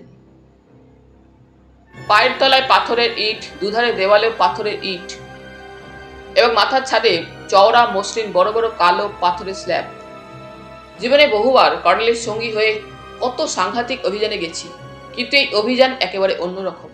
কোন যুগে রায়গড়ের কোনো রাজা শত্রুদের দ্বারা আক্রান্ত ও পরাজিত হলে যাতে নিরাপদে একটা নিবিড় অরণ্য পথে সপরিবারে পালিয়ে প্রাণে বাঁচতে পারেন, সেই উদ্দেশ্যে দুর্গ থেকে একটা নদীর তলা দিয়ে এই গোপন সুড়ঙ্গ পথ তৈরি করেছিলেন। আর এতকাল পরে আমরা সেই পথে একটা মূর্তিবান বিভীষিকার মুখোমুখি হতে চলেছি। এইসব কথা ভেবেই যুগপৎ বিস্ময় আর আতঙ্কে আমি উদ্বেলিত হচ্ছিলাম। চলেছি তো চলেছি। মাঝে মাঝে কর্নেলের হাতে স্পটলাইটের ঝলকানি, তারপর নিবিড় কালো অন্ধকার। ঘড়ি দেখার কথা মনে ছিল না। তাছাড়া প্রতি মুহূর্তে হিংস্র জন্তুটার আবির্ভাব ঘটতে পারে, কারণ ক্রমশ তার মরিয়া হয়ে ওঠাই স্বাভাবিক। সুরঙ্গের অন্য মুখে সশস্ত্র পুলিশ পাহারা দিচ্ছে। তার টের পেয়ে সে আরো হিংস্র হয়ে উঠতে পারে। কর্নেল বলেছেন, জন্তুটা আগ্নেয়াস্ত্র দেখলে ভয় পায়। কেন তার এমন ধারণা হলো বুঝতে পারছিলাম না। কিছুক্ষণ পরে স্পটলাইটের আলো ফেলে কর্নেল বললেন, আমরা এখন নদীটার তলা দিয়ে যাচ্ছি। ওই দেখুন তপেশবাবু, ছাদ থেকে ফোঁটা ফোঁটা জল পড়ছে।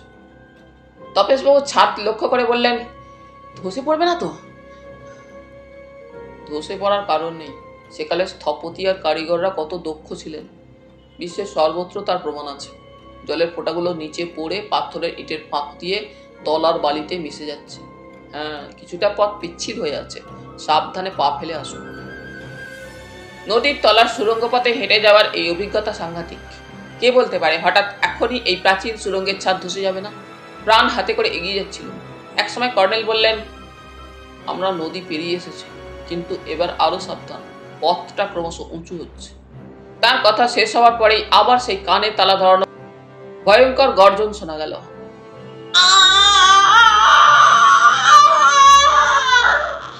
সুড়ঙ্গের মধ্যে এই গর্জন শুনে আমার শরীরের রক্ত যেন হিম হয়ে যাচ্ছিল।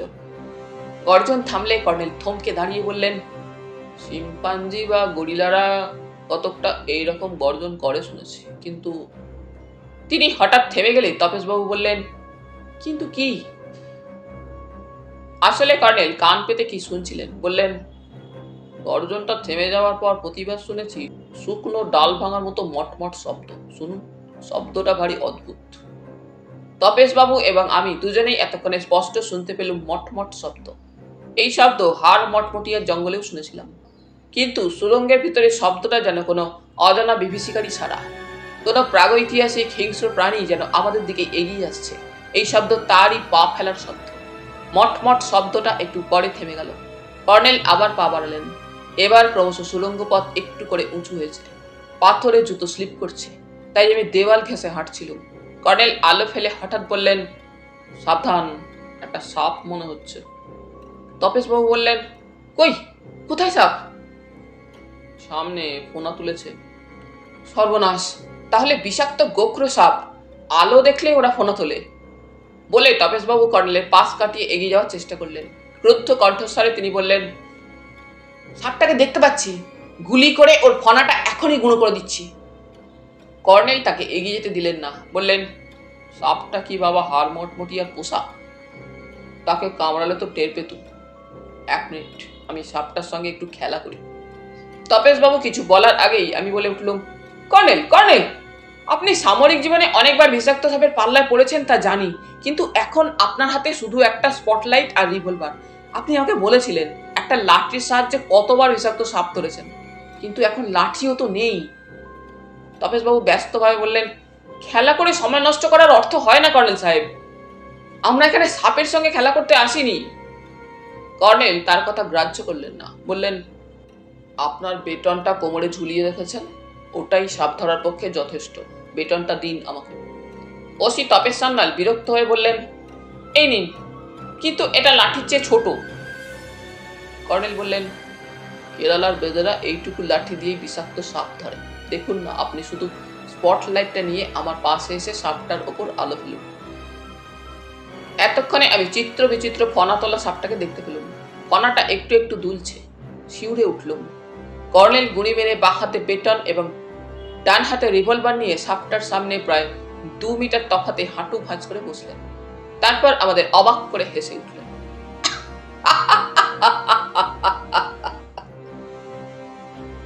এটাকে এমন ভাবে দেখতে পেয়েছিল যেন ঝাঁপ দিয়ে এগিয়ে আসছে।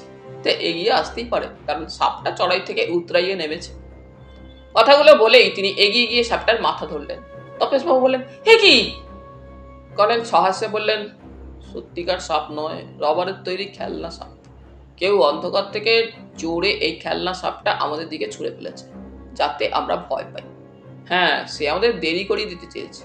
সে জানে আমরা গুলি করে সাপটা মারব, কিন্তু সে জানে না জঙ্গলের মধ্যে সুড়ঙ্গের অন্য দরজার আড়ালে আমাদের লোক ওত পেতে আছে। কর্নেল বেটনটা ওসি তপেশবাবুকে ফেরত দিয়ে স্পটলাইট নিয়ে দ্রুত হাঁটতে থাকলেন। তপেশবাবু বললেন, একটা কথা বুঝতে পারছি না, জন্তুটা তো জঙ্গলের সুড়ঙ্গের দরজায় গিয়ে দেখে আসতে পারে। কেউ সত্যি ওত পেতে আছে কিনা? জঙ্গলে এখনো দিনের আলো আছে, সে দিনের আলোয় বেরোতে চায় না। অবশ্য তার মালিক কৃষ্ণকান্ত অধিকারী থাকলে অন্য কথা। হ্যাঁ, এবার কিন্তু সাবধান, মনে হচ্ছে সামনে এবার ওপরে ওঠা সিঁড়ি আছে। কর্নেল কয়েক পা এগিয়ে গিয়ে স্পটলাইট জেলে উপর দিকে আলো ফেললেন। ওদিকের মতো এদিকেও সিঁড়ি দেখতে পাচ্ছিলাম। তপেশবাবু উপর দিকে তাকিয়ে বললেন, কর্নেল, শিম্পাঞ্জি বা গরিলাটাকে দেখতে পাচ্ছি, কিন্তু ব্যাটার ছেলে আর গর্জন করছে না কেন? কর্নেল সিঁড়ির ধাপে সাবধানে পা ফেলে উঠতে উঠতে বললেন, গর্জন করছে না তার কারণ গর্জন করে করে তার গলা ফেঁসে গেছে। ওই দেখুন, সে উঠে যাচ্ছে। সিঁড়ি বেয়ে 10-12টা ধাপ উঠেছি, উপরে আচমকা গুলির শব্দ এবং হৈহল্লার শব্দ শোনা গেল। কর্নেল বললেন, সর্বনাশ, সাব ইন্সপেক্টর মিস্টার রক্ষিত বা কনস্টেবল ওটাকে গুলি করে মারলো নাকি? তপেশবাবু বললেন, ওদের গুলি করতে নিষেধ করে গেছি। সম্ভবত শূন্যে গুলি ছুঁড়ে জন্তুটাকে ভয় দেখালেন মিস্টার রক্ষিত। রিভলভারের গুলির শব্দ মনে হলো। বেচারা হাড় মটমটিয়া বিপদে পড়ে গেছে। ওই দেখুন, সিঁড়িতে দাঁড়িয়ে আমাদের কাছে করজোরে প্রাণ ভিক্ষা করছে। অবাক হয়ে দেখলুম গরিলা বা শিম্পাঞ্জির মতো প্রাণীটা 2 হাত জোর করে দাঁড়িয়ে আছে। স্পটলাইটের আলোয় তার 2 হাতের ধারালো নখগুলো ঝকমক করছে। 2টো দাঁত মুখের দুধারে বেরিয়ে আছে। দাঁত দুটো বাঁকা ধারালো তীক্ষ্ণাগ্র ছুরির মতো। তপেশবাবু বললেন, কর্নেল সাহেব, পোষা জন্তুরা মালিকের হুকুমে অনেক কসরত দেখাতে পারে। ব্যাটার ছেলের প্রণামের ভঙ্গিটাও শেখানো, কিন্তু আমরা ভুল করেছি। ল্যাসো বা দড়ির ফাঁস কিংবা খাঁচার ব্যবস্থা করা যেত। যদি বন্যপ্রাণী সংরক্ষণ বিভাগে খবর দিয়ে আসতুম। এই অবস্থায় ওটাকে কিভাবে ধরবেন বুঝতে পারছি না। কর্নেল একটু হেসে বললেন, ধরা দেওয়া ছাড়া উপায় নেই, তা সে বুঝে গেছে। এখন সে নিজের প্রাণ ভিক্ষা চাইছে। আসুন, রিভলভার তৈরি রেখে আমার পিছনে আসুন। বাবা হাড়মোটমোটিয়া আমাদের উপর ঝাঁপ দিতে এলেই 3টে গুলি তাকে জমের বাড়ি পাঠিয়ে দেবেন, এইটুকু কি সে জানে না? বলে তিনি জন্তুটার দিকে মুখ তুলে হাসলেন। ঠাকুর বাবা, ও হে বাবা হাড়মোটমোটিয়া, ওপরে উঠে যাও, তোমাকে কেউ গুলি করে মারবে না। তুমি উঠে গিয়ে মিস্টার রক্ষিতের সামনে নম করোগে। ওঠো ওঠো। মনে হলো কৃষ্ণকান্ত অধিকারীর পোষ্য প্রাণী, তাই মানুষের কথা বোঝে। প্রাণীটা ওপরে উঠে গেল। মিস্টার রক্ষিতের গর্জন শুনতে পেল। এক পা এগিয়েও না বলছি। আশ্চর্য তো, এটা কি বন মানুষ? কর্নেল সুরঙ্গের দরজার মুখে গিয়ে বললেন, মিস্টার রক্ষিত, আশ্চর্যই বটে। না না, ও পালাবে না। ও জানে এবার পালানোর চেষ্টা করলেই ওর ঠ্যাং ভেঙে যাবে। কর্নেল বেরিয়ে যাওয়ার পর তপেশ বাবু, তারপর আমি বেরোলাম। জঙ্গলে এখন দিনের শেষে বিবর্ণ আলো আর ঠান্ডা হিম বাতাস। চির অন্ধকারের জগৎ থেকে প্রাণ নিয়ে ফিরতে পেরেছি এবং চেনা পৃথিবীতে ফিরে এসেছি। বুক ভরে নিঃশ্বাস নিলাম। তারপর জন্তুটার দিকে তাকালাম। জন্তুটার শরীর প্রকাণ্ড, দুটো হাত অস্বাভাবিক লম্বা, সারা গায়ে কালো লোম। কিন্তু কি আশ্চর্য, ওর চোখ দুটো যেন মানুষেরই মতো। কর্নেল একটা চুরুট ধরিয়ে জন্তুটার দিকে তাকিয়ে বললেন, আর কেন বাবা হাড়মোটমোটিয়া, এবার খোলস ছেড়ে বেরো, নাকি আমি সাহায্য করব? অমনি জন্তুটা মানুষের ভাষায় হাউমাউ করে কেঁদে বলে উঠল, স্যার, আমার কোনো দোষ নেই, কেষ্ট অধিকারীর পাল্লায় পড়ে আমার এই দুর্দশা।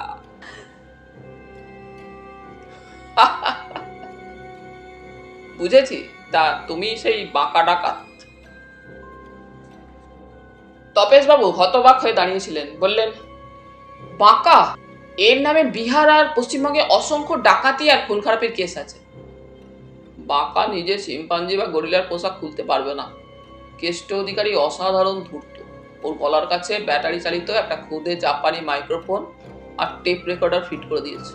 একটা বোতাম টিপলে গর্জন শোনা যায়, অন্যটা টিপলে মট মট শব্দ হয়। বেচারা বাঁকাকে একেবারে বাঁকা করে রেখেছে কেষ্টবাবু।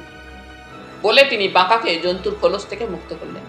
বাঁকার শরীরও প্রকাণ্ড, মাথার চুল কাঁচা পাকা, পরনে হাফ প্যান্ট আর একটা সোয়েটার। সে হাঁটু ভাঁজ করে বসে দুহাতে মুখ ঢেকে কাঁদতে শুরু করলো।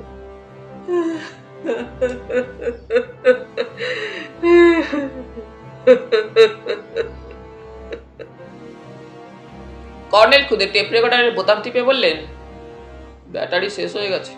সুরঙ্গের মধ্যে অনেকবার টেপটা চালাতে হয়েছে আজ। এদিকে গত 2-3 দিনেও কয়েকবার টেপ বাজিয়েছে। ব্যাটারির দোষ কি? তপেশ বাবু খোলস বা ছদ্মবেশের হাত এবং পায়ের নখ, তারপর হাত দুটো পরীক্ষা করে দেখছিলেন। বললেন, এ তো দেখছি ইস্পাতের তৈরি, ধারালো বাঁকা ছুরির মতো। কর্নেল বললেন, তপেশ বাবু, সুরঙ্গের অন্য দরজায় সুরেন আর নরসিংহ আছে। মিস্টার রক্ষিতকে ব্যাপারটা বুঝিয়ে দিন। উনি ওখানে গিয়ে অপেক্ষা করুন। আপনি বাঁকা আর তার জন্তুর পোশাক নিয়ে কনস্টেবলের সঙ্গে এখনই থানায় ফিরে যান। তারপর পুলিশ ভ্যানে অন্তত 1 ডজন আর্মড কনস্টেবল সহ সুরঙ্গে লুকিয়ে রাখা চোরা আগ্নেয়াস্ত্রের পেটিগুলো নিয়ে আসা দরকার।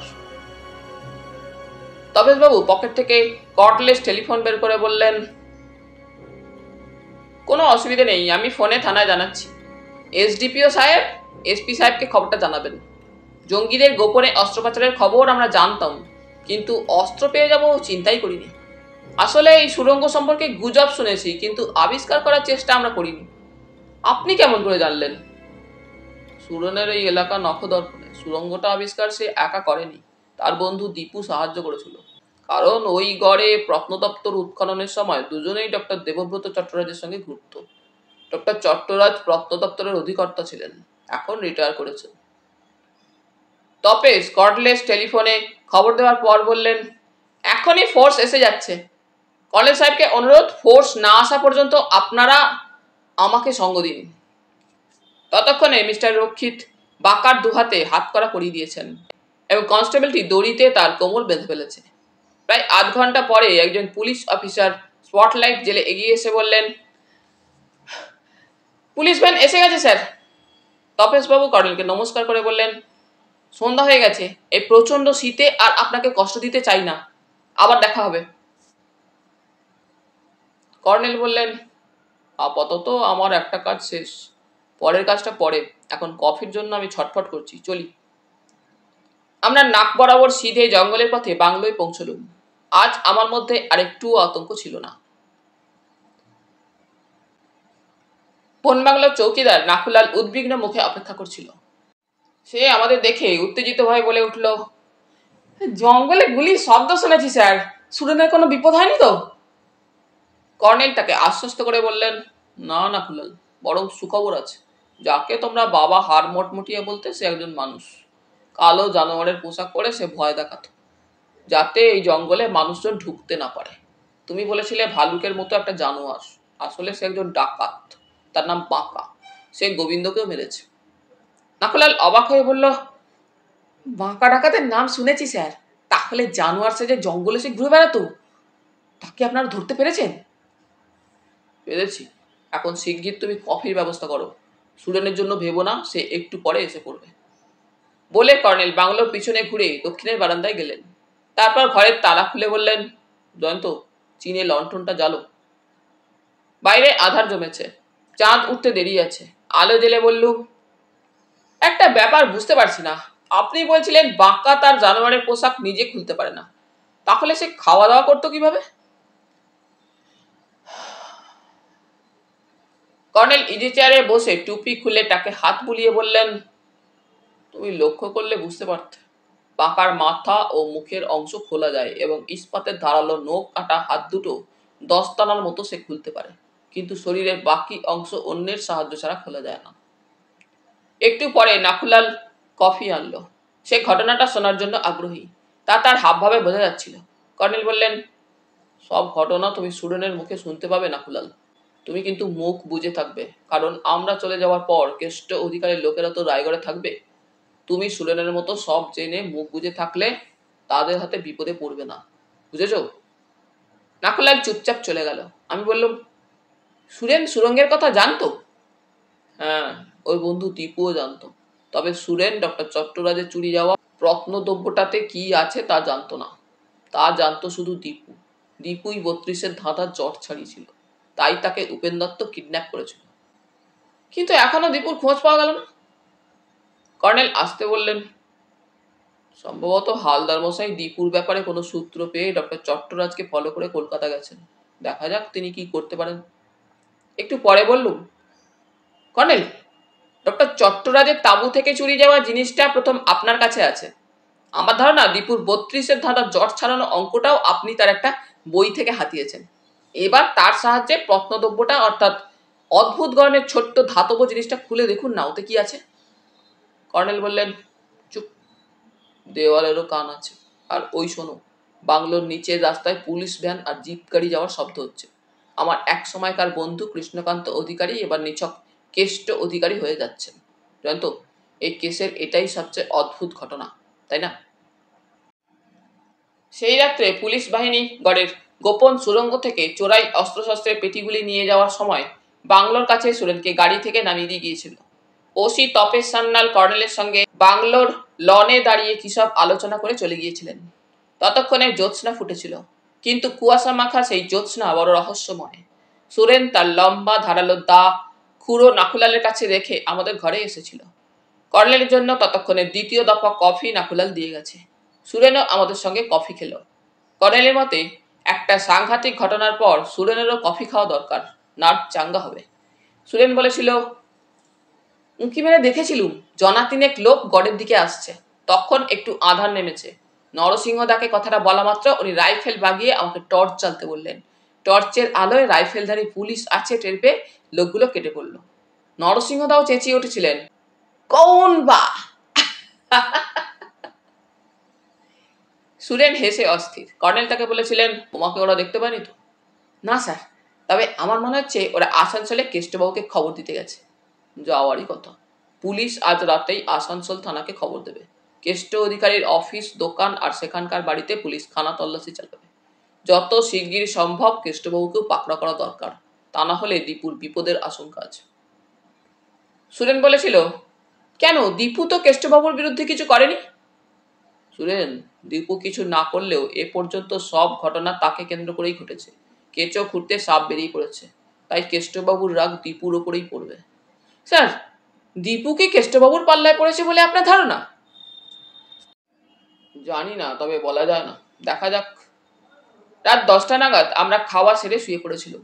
সকালে নাখুলালের ডাকে আমার ঘুম ভেঙেছিল। সে বেডটি এনেছিল। বাইরে শীতের সকাল কুয়াশায় ম্রিয়মান দেখাচ্ছিল। আজ শীতটা হঠাৎ বেড়ে গেছে। নাখুলাল সোয়েটারের ওপর কম্বল চাপিয়েছিল। সে বলল, আজ শীত খুব জমেছে স্যার। বললুম, তা টের পাচ্ছি, কিন্তু এমন প্রচন্ড শীতে কর্নেল সাহেব বেড়াতে বেরিয়েছেন, তোমাকে কিছু বলে যাননি? নাখুলাল বলল, না স্যার, সুরেনকে সঙ্গে নিয়ে সাহেব গড়ের দিকে যাচ্ছেন দেখেছি। বুঝতে পারলাম না আবার কেন কর্নেল গড়ের জঙ্গলে গেলেন। ওখানে কেষ্টবাবুর লোকেরা আচমকা হামলা করতে পারে। কিছুক্ষণ পরে শীতের উপদ্রবে প্যান্ট, শার্ট, সোয়েটার আর পুরু জ্যাকেট পরে লনে রোদে গিয়ে দাঁড়ালুম। রোদের তেজ কম, সকাল 8টা বাজে। তবু অদূরে ঘন কুয়াশায় কিছু দেখা যাচ্ছে না। প্রায় আধ ঘন্টা পরে কুয়াশা কিছুটা কেটে গেল। সেই সময় বাংলোর নিচের পথ থেকে মাথায় হনুমান টুপি, গলাবন্ধ কোট আর প্যান্ট পরা, কাঁধে ব্যাগ ঝুলিয়ে একটা লোককে উঠে আসতে দেখলুম। বাংলোর গেটের কাছে দাঁড়াতেই তাকে চিনতে পারলুম। প্রাইভেট ডিটেকটিভ হালদার মশাই। সম্ভাষণ করলুম, সুপ্রভাত হালদার মশাই, আপনার ফোন করার কথা ছিল, কিন্তু সশরীরে এসে পড়লেন যে? গোয়েন্দাপ্রবর ক্লান্তভাবে বললেন, আর কইবেন না জয়ন্তবাবু, কলকাতা গেছি আর ফিরছি, সিট পাই নাই, সারা পথ খাড়াইয়া আইছি। তখনই নাকুলালকে ডেকে কফি তৈরি করতে বলে হালদার মশাইকে আমাদের ঘরে নিয়ে গেলুম। দেখলুম উনি হাতে দস্তানা পড়েছেন। দস্তানা এবং হনুমান টুপি খুলে চেয়ারে বসলেন হালদার মশাই। বললুম, খবর পরে শুনবো, আগে কফি আসুক। প্রাইভেট ডিটেকটিভ জিজ্ঞেস করলেন, কর্নেল স্যার গেলেন কই? বললুম, প্রাতঃভ্রমণে। করের দিকে সুরেনের সঙ্গে কর্নেলকে যেতে দেখেছে নাকুলাল। হালদার মশাই তার গলাবন্ধ কোটের বোতাম খুলে একটা ভাঁজ করা কাগজ বের করলেন। তিনি ভাঁজ খুলে কাগজটা আমাকে দেখিয়ে চাপা স্বরে বললেন, গড়ের ম্যাপ আনছি। এই কালো দাগটার পাশে লেখা আছে ট্যানেল, তার মানে সুড়ঙ্গ। অবাক হয়ে বললাম, কোথায় পেলেন এই ম্যাপ? গোয়েন্দাপ্রবর খি খি করে আড়ষ্ট হেসে বললেন, ও চট্টরাজের ফলো করছিলাম, উনি আমার কেমনে চিনবেন? এয়ার কন্ডিশন চেয়ার কারে, পাশাপাশি সিট। বলেন কি, তাহলে অনেক টাকা ভাড়া দিতে হয়েছিল আপনাকে? না, তত বেশি কিছু না। করবোটা কি, কারণ ট্রেনে প্রচন্ড ভিড়, অথচ চট্টরাজের ফলো করতেই হইব। বুঝলুম, কিন্তু এই ম্যাপটা? নাকুলাল কফি আর স্ন্যাক্স নিয়ে ঢুকলো। হালদার মশাইকে সেলাম ঠুকে বেরিয়ে গেল। কফিতে চুমুক দিয়ে হালদার মশাই বললেন, ডক্টর চট্টরাজ ব্রিফকেস থেকে একটা ডায়েরি বই বার করেছিলেন। তখনই ভাঁজ করা কাগজ খান ওনার পায়ের কাছে পড়ল। উনি টের পাইলেন না। তারপর উনি যখন বাথরুমে গেছেন, তখন এই কাগজ খান আমি হাতাইলাম। বুঝলেন তো? হালদার মশাই হাসতে হাসতে আবার কফিতে মন দিলেন। আমি ম্যাপটা দেখেই বুঝতে পারলাম সরকারি পুর দপ্তরের প্যাডে আঁকা রায়গড়ের প্রাচীন দুর্গের ম্যাপ। এটা মূল ম্যাপ নয়, সরকারের সংরক্ষিত প্রাচীন ম্যাপের নকল। ম্যাপে দুর্গ এবং সুড়ঙ্গ পথের রেখাচিত্র আছে। একখানে চৌকো ঘরের নকশার পাশে ইংরেজিতে লেখা আছে ট্রেজারি, অর্থাৎ রাজকোষ। সুড়ঙ্গের পূর্বপ্রান্তে জঙ্গলের চিহ্ন দেখতে পেলুম। খুঁটিয়ে ম্যাপটা দেখতে দেখতে কফি খাচ্ছি, এমন সময় কর্নেলের সাড়া পাওয়া গেল। বারান্দায় উঠেই তিনি সম্ভাষণ করলেন, মর্নিং হালদার মশাই, আপনাকে এত শিগগির কলকাতা থেকে ফিরতে দেখে আমি অবাক হইনি। হালদার মশাই কর্নেলকে দেখে উত্তেজিত হয়ে উঠেছিলেন। তিনি চাপা স্বরে বললেন, দীপুর খোঁজ পাইছি, সে কলকাতায় ডক্টর চট্টরাজের বাড়িতে ছিল, তারে আনবার জন্যই চট্টরাজ গিয়েছিলেন। তারপর তারে লইয়া উনি রাত্রে ট্রেনে আসানসোলে ব্যাক করলেন। আসানসোলে মিস্টার অধিকারীর বাড়িতেই দীপুরে সম্ভবত লইয়া গেলেন। আমি আসানসোলে নামলাম না, কেন কি খবরটা আপনারে জানানো দরকার। সুরেন সম্ভবত তার খুড়োকে কর্নেলের কফি তৈরি করার জন্য বলতে গিয়েছিল। এই সময় সে ফিরে এলো। তারপর হালদার মশাইকে দেখে সে অবাক চোখে তাকিয়ে রইল। কর্নেল তাকে বললেন, সুরেন, তাহলে তুমি রংলিডিহি থেকে শিবু ওঝার ছেলেকে ডেকে আনো। তাড়াহুড়োর কিছু নেই, 10টা নাগাদ বেরোলেই চলবে। সুরেন চলে গেল। কর্নেলকে জিজ্ঞেস করলুম, কি ব্যাপার? কর্নেল টুপি, কিটব্যাগ, বাইনোকুলার, ক্যামেরা ইত্যাদি টেবিলে রেখে বললেন, গড়ের একটা ধ্বংসস্তূপের মাথায় প্রকাণ্ড একটা পিপুল গাছে অদ্ভুত প্রজাতির পরগাছা দেখে এলুম। সুরেন অত উঁচু গাছে চড়তে পারল না। শিবু ওঝার ছেলে ডন নাকি গাছে চড়তে ওস্তাদ। আমি অবশ্য ক্যামেরায় টেলিলেন্স ফিট করে ছবি তুলেছি। নাখোলাল কফি রেখে গেল। কর্নেল তাড়িয়ে তাড়িয়ে কফি পান করতে থাকলেন। এবার জিজ্ঞেস করলাম, আচ্ছা কর্নেল, আপনি হালদার মশাইকে ফিরতে দেখে অবাক হননি কেন? কর্নেল আমার কথায় কান দিলেন না, বললেন, এবার হালদার মশাইয়ের রোমাঞ্চকর অভিযানের কাহিনী শোনা যাক। হালদার মশাই যা বললেন তার সারমর্ম এই। কর্নেলের নির্দেশে আসানসোলে গিয়ে কৃষ্ণকান্ত অধিকারীর কোম্পানির হেড অফিস খুঁজে বের করতে তার অসুবিধা হয়নি। কেষ্টবাবু সেখানে নামকরা ব্যবসায়ী।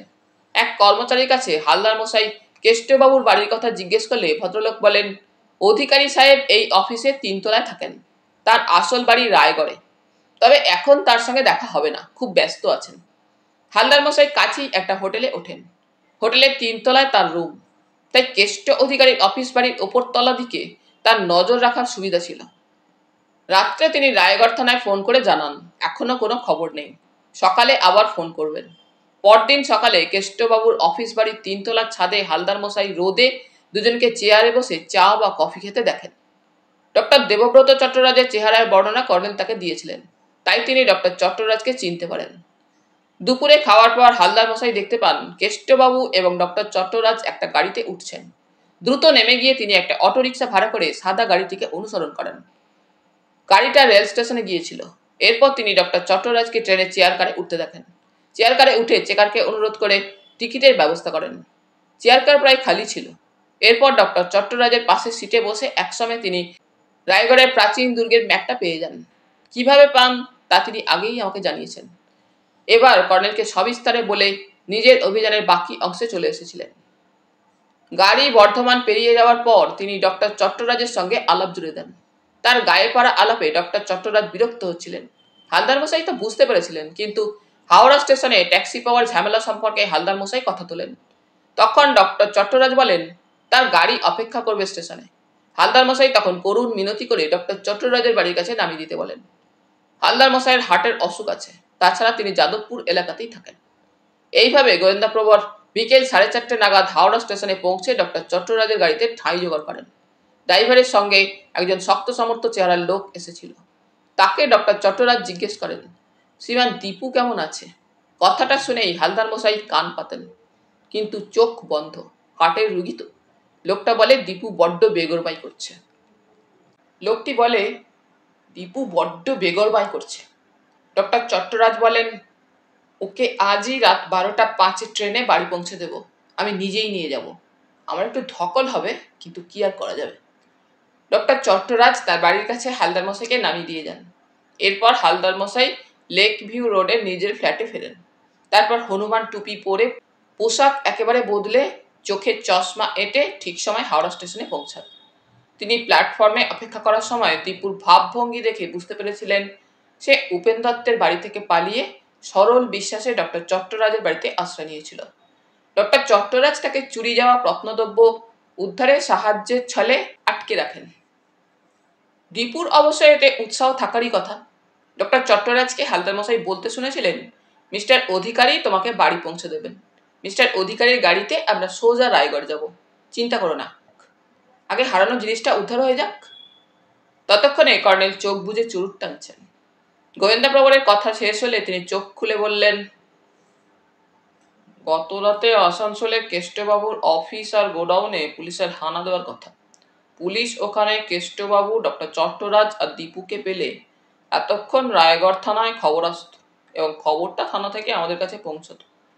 কাজেই বোঝা যাচ্ছে ধূর্ত কেষ্টবাবু দীপুকে নিয়ে তাকে বাড়ি পৌঁছে দেওয়ার ছলে কোথাও গা ঢাকা দিয়েছে। ডক্টর চট্টরাজ সম্ভবত থানায় রিং করতেন। আমি বললুম, উনি তো গতকাল কি ঘটেছে জানেন না।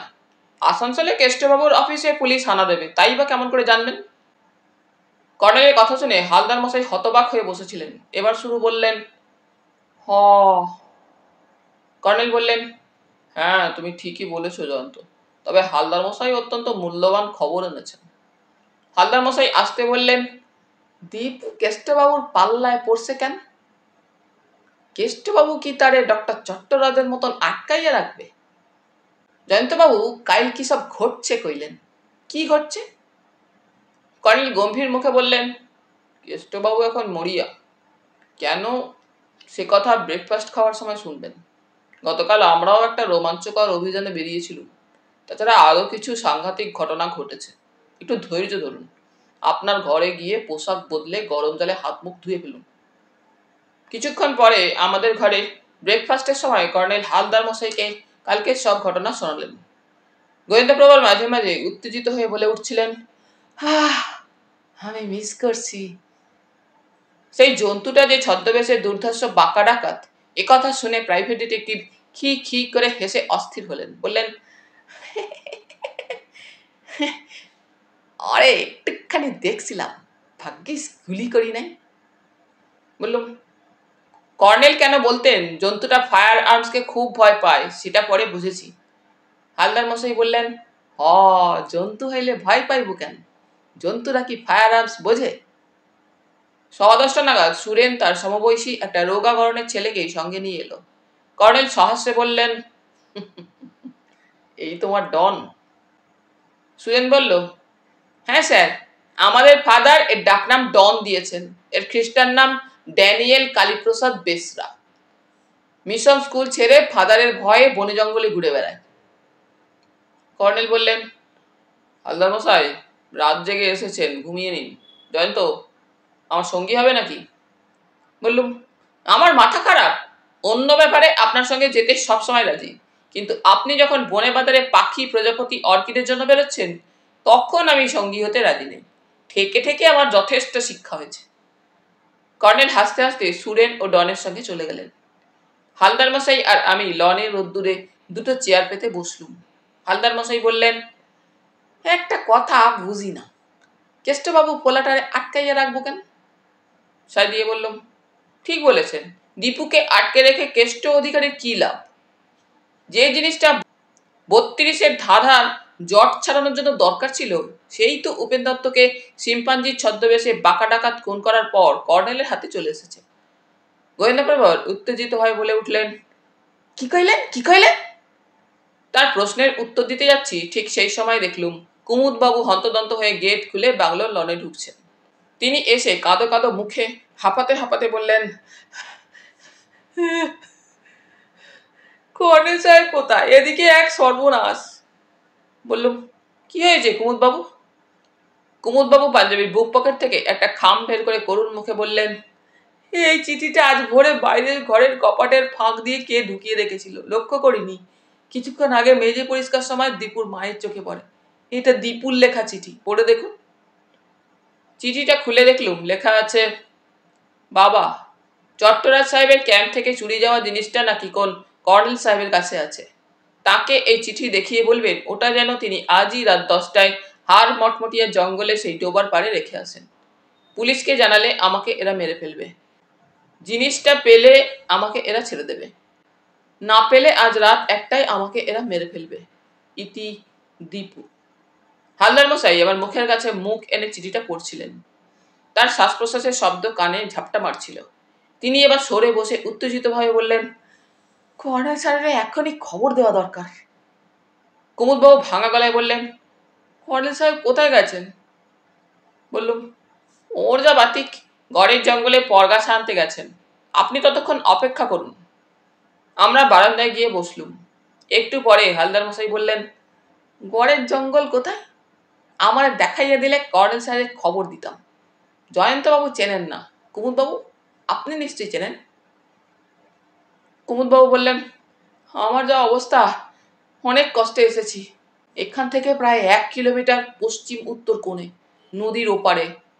নদীতে অবশ্য তত জল নেই, আমার দেখাইয়া দেন। বলে গোয়েন্দাপ্রবর উঠে দাঁড়ালেন। আমি সত্যি বলতে কি, চিঠিটা পড়ার পর নার্ভাস হয়ে পড়েছিলাম। কুমুদবাবু বারান্দা থেকে নেমে হালদার মশাইকে দূরে গড়ের জঙ্গল অর্থাৎ ধ্বংসস্তূপে গজিয়ে ওঠা জঙ্গলটা দেখিয়ে দিলেন। হালদার মশাই আমার কাছ থেকে চিঠিটা নিয়ে বেরিয়ে গেলেন। নাক্ষুলালকে ডেকে কুমুদবাবুর জন্য চা আনতে বললুম। নাক্ষুলাল কুমুদবাবুকে নমস্তে করে চলে গেল। কর্নেল সুরেন আর ডনের সঙ্গে যখন ফিরে এলেন, তখন প্রায় 12টা বাজে। দেখলুম এক টুকরো মোটা ডালে লাল রঙের ঝলমলে ফুল এবং সবুজ চিকন পাতার পরগাছা আটকানো। শেকড় বাকড় কিছুটা দুধারে ঝুলে আছে। কর্নেল কুমুদবাবুকে দেখে বললেন, 1 মিনিট, এটা নাকুলালকে মাটিতে বসিয়ে রাখতে বলে আসি। বললুম, হালদার মশাই কোথায়? উনি তো আপনাকেই ডাকতে গেছেন। কর্নেল ভুরু কুচকে বললেন, হালদার মশাই? তার সঙ্গে তো আমার দেখা হয়নি। কর্নেল বাংলোর পিছন দিকে চলে গেলেন। কুমুদবাবু বললেন, দেখা না হয়েই পারে না। জায়গাটা গোলকধাঁধার মতো, হয়তো এখনো উনি কর্নেল সাহেবকে খুঁজে বেড়াচ্ছেন। একটু পরে কর্নেল ফিরে এসে ডনকে কিছু টাকা দিলেন। ডন খুশি হয়ে চলে গেল। সুরেন গেল তার খুড়োর কাছে। কর্নেল এসে চুরুট ধরিয়ে বললেন, একটা কিছু ঘটেছে তা বুঝতে পারছি, বলুন কুমুদবাবু। কুমুদবাবু চিঠির ব্যাপারটা বলে রুমালে চোখ মুছলেন। কর্নেল বললেন, চিঠিটা হালদার মশাই নিয়ে গেলেন কেন? চিঠিটা আমার দেখার দরকার ছিল। কুমুদবাবু বললেন, ওটা দীপুরই হাতের লেখা। ঠিক আছে, চিন্তা করবেন না। আপনি বাড়ি গিয়ে স্নানাহার করুন। ক্ষুণাক্ষরে চিঠির কথা যেন আর কাউকেও জানাবেন না। কুমুদবাবু উঠে দাঁড়িয়ে বললেন, কৃষ্ণকান্তবাবু বাড়িতে নেই। উনি... তার কথার উপর কর্নেল বললেন, কুমুদবাবু, কৃষ্ণকান্ত অধিকারী আপনার ছেলে দীপুকে আটকে রেখেছে, কিন্তু সাবধান, এ কথাও যেন আপনি ছাড়া কেউ না জানতে পারে। কুমুদবাবু চমকে উঠেছিলেন। তিনি মুখ নিচু করে একটু দাঁড়িয়ে থাকার পর বিষণ্ণ মুখে বেরিয়ে গেলেন। কর্নেল বাংলোর পশ্চিম দিকে গিয়ে বাইনোকুলারে গড়ের জঙ্গল দেখছিলেন। আমি বারান্দায় গিয়ে তাকে লক্ষ্য করছিলাম। প্রায় 15 মিনিট পরে কর্নেল ফিরে এলেন। তার মুখ গম্ভীর। তিনি ঘড়ি দেখে বললেন, লাঞ্চের সময় হয়েছে, আমরা লাঞ্চ খেয়ে নিয়ে বেরোবো। হালদার মশাইয়ের জন্য অপেক্ষা করে লাভ নেই, উনি যখন খুশি ফিরে লাঞ্চ খাবেন। বললুম, ওর কোনো বিপদ হয়নি তো? বলা যায় না, হটকারী আর জেদি মানুষ মাঝে মাঝে নিজেকে আগের মতোই পুলিশ অফিসার ভেবে বসেন। এটাই হালদার মশাইয়ের ব্যাপারে একটা সমস্যা। বলে কর্নেল পোশাক বদলাতে বাথরুমে ঢুকলেন। আরো আধ ঘন্টা দেরি করে 1:15 আমরা খেয়ে নিলুম। তারপর 2টোর সময় করলেন চুরুটে শেষ টান দিয়ে বললেন, জয়ন্ত, হালদার মশাই সম্ভবত কেষ্ট অধিকারীর ফাঁদে নিজের অজ্ঞাত সারে পা দিয়েছেন। চলো তার খোঁজে বেরোনো যাক। সুরেনকে ডেকে নিচ্ছি, ঘরের জঙ্গল তার নখদর্পণে। কর্নেল, সুরেন আর আমি প্রায় 1 কিলোমিটার হেঁটে ডাইনে হাড় মটমটিয়া জঙ্গল এবং বাদিকে সমান্তরালে নদী রেখে গড়ের ধ্বংসস্তূপের কাছে পৌঁছলুম। সেখানে নদী পেরিয়ে পশ্চিম গড়ের ধ্বংসস্তূপে ঢুকলুম। কর্নেল এতক্ষণ বাইনোকুলারে চারিদিকে মাঝে মাঝে দেখে নিচ্ছিলেন।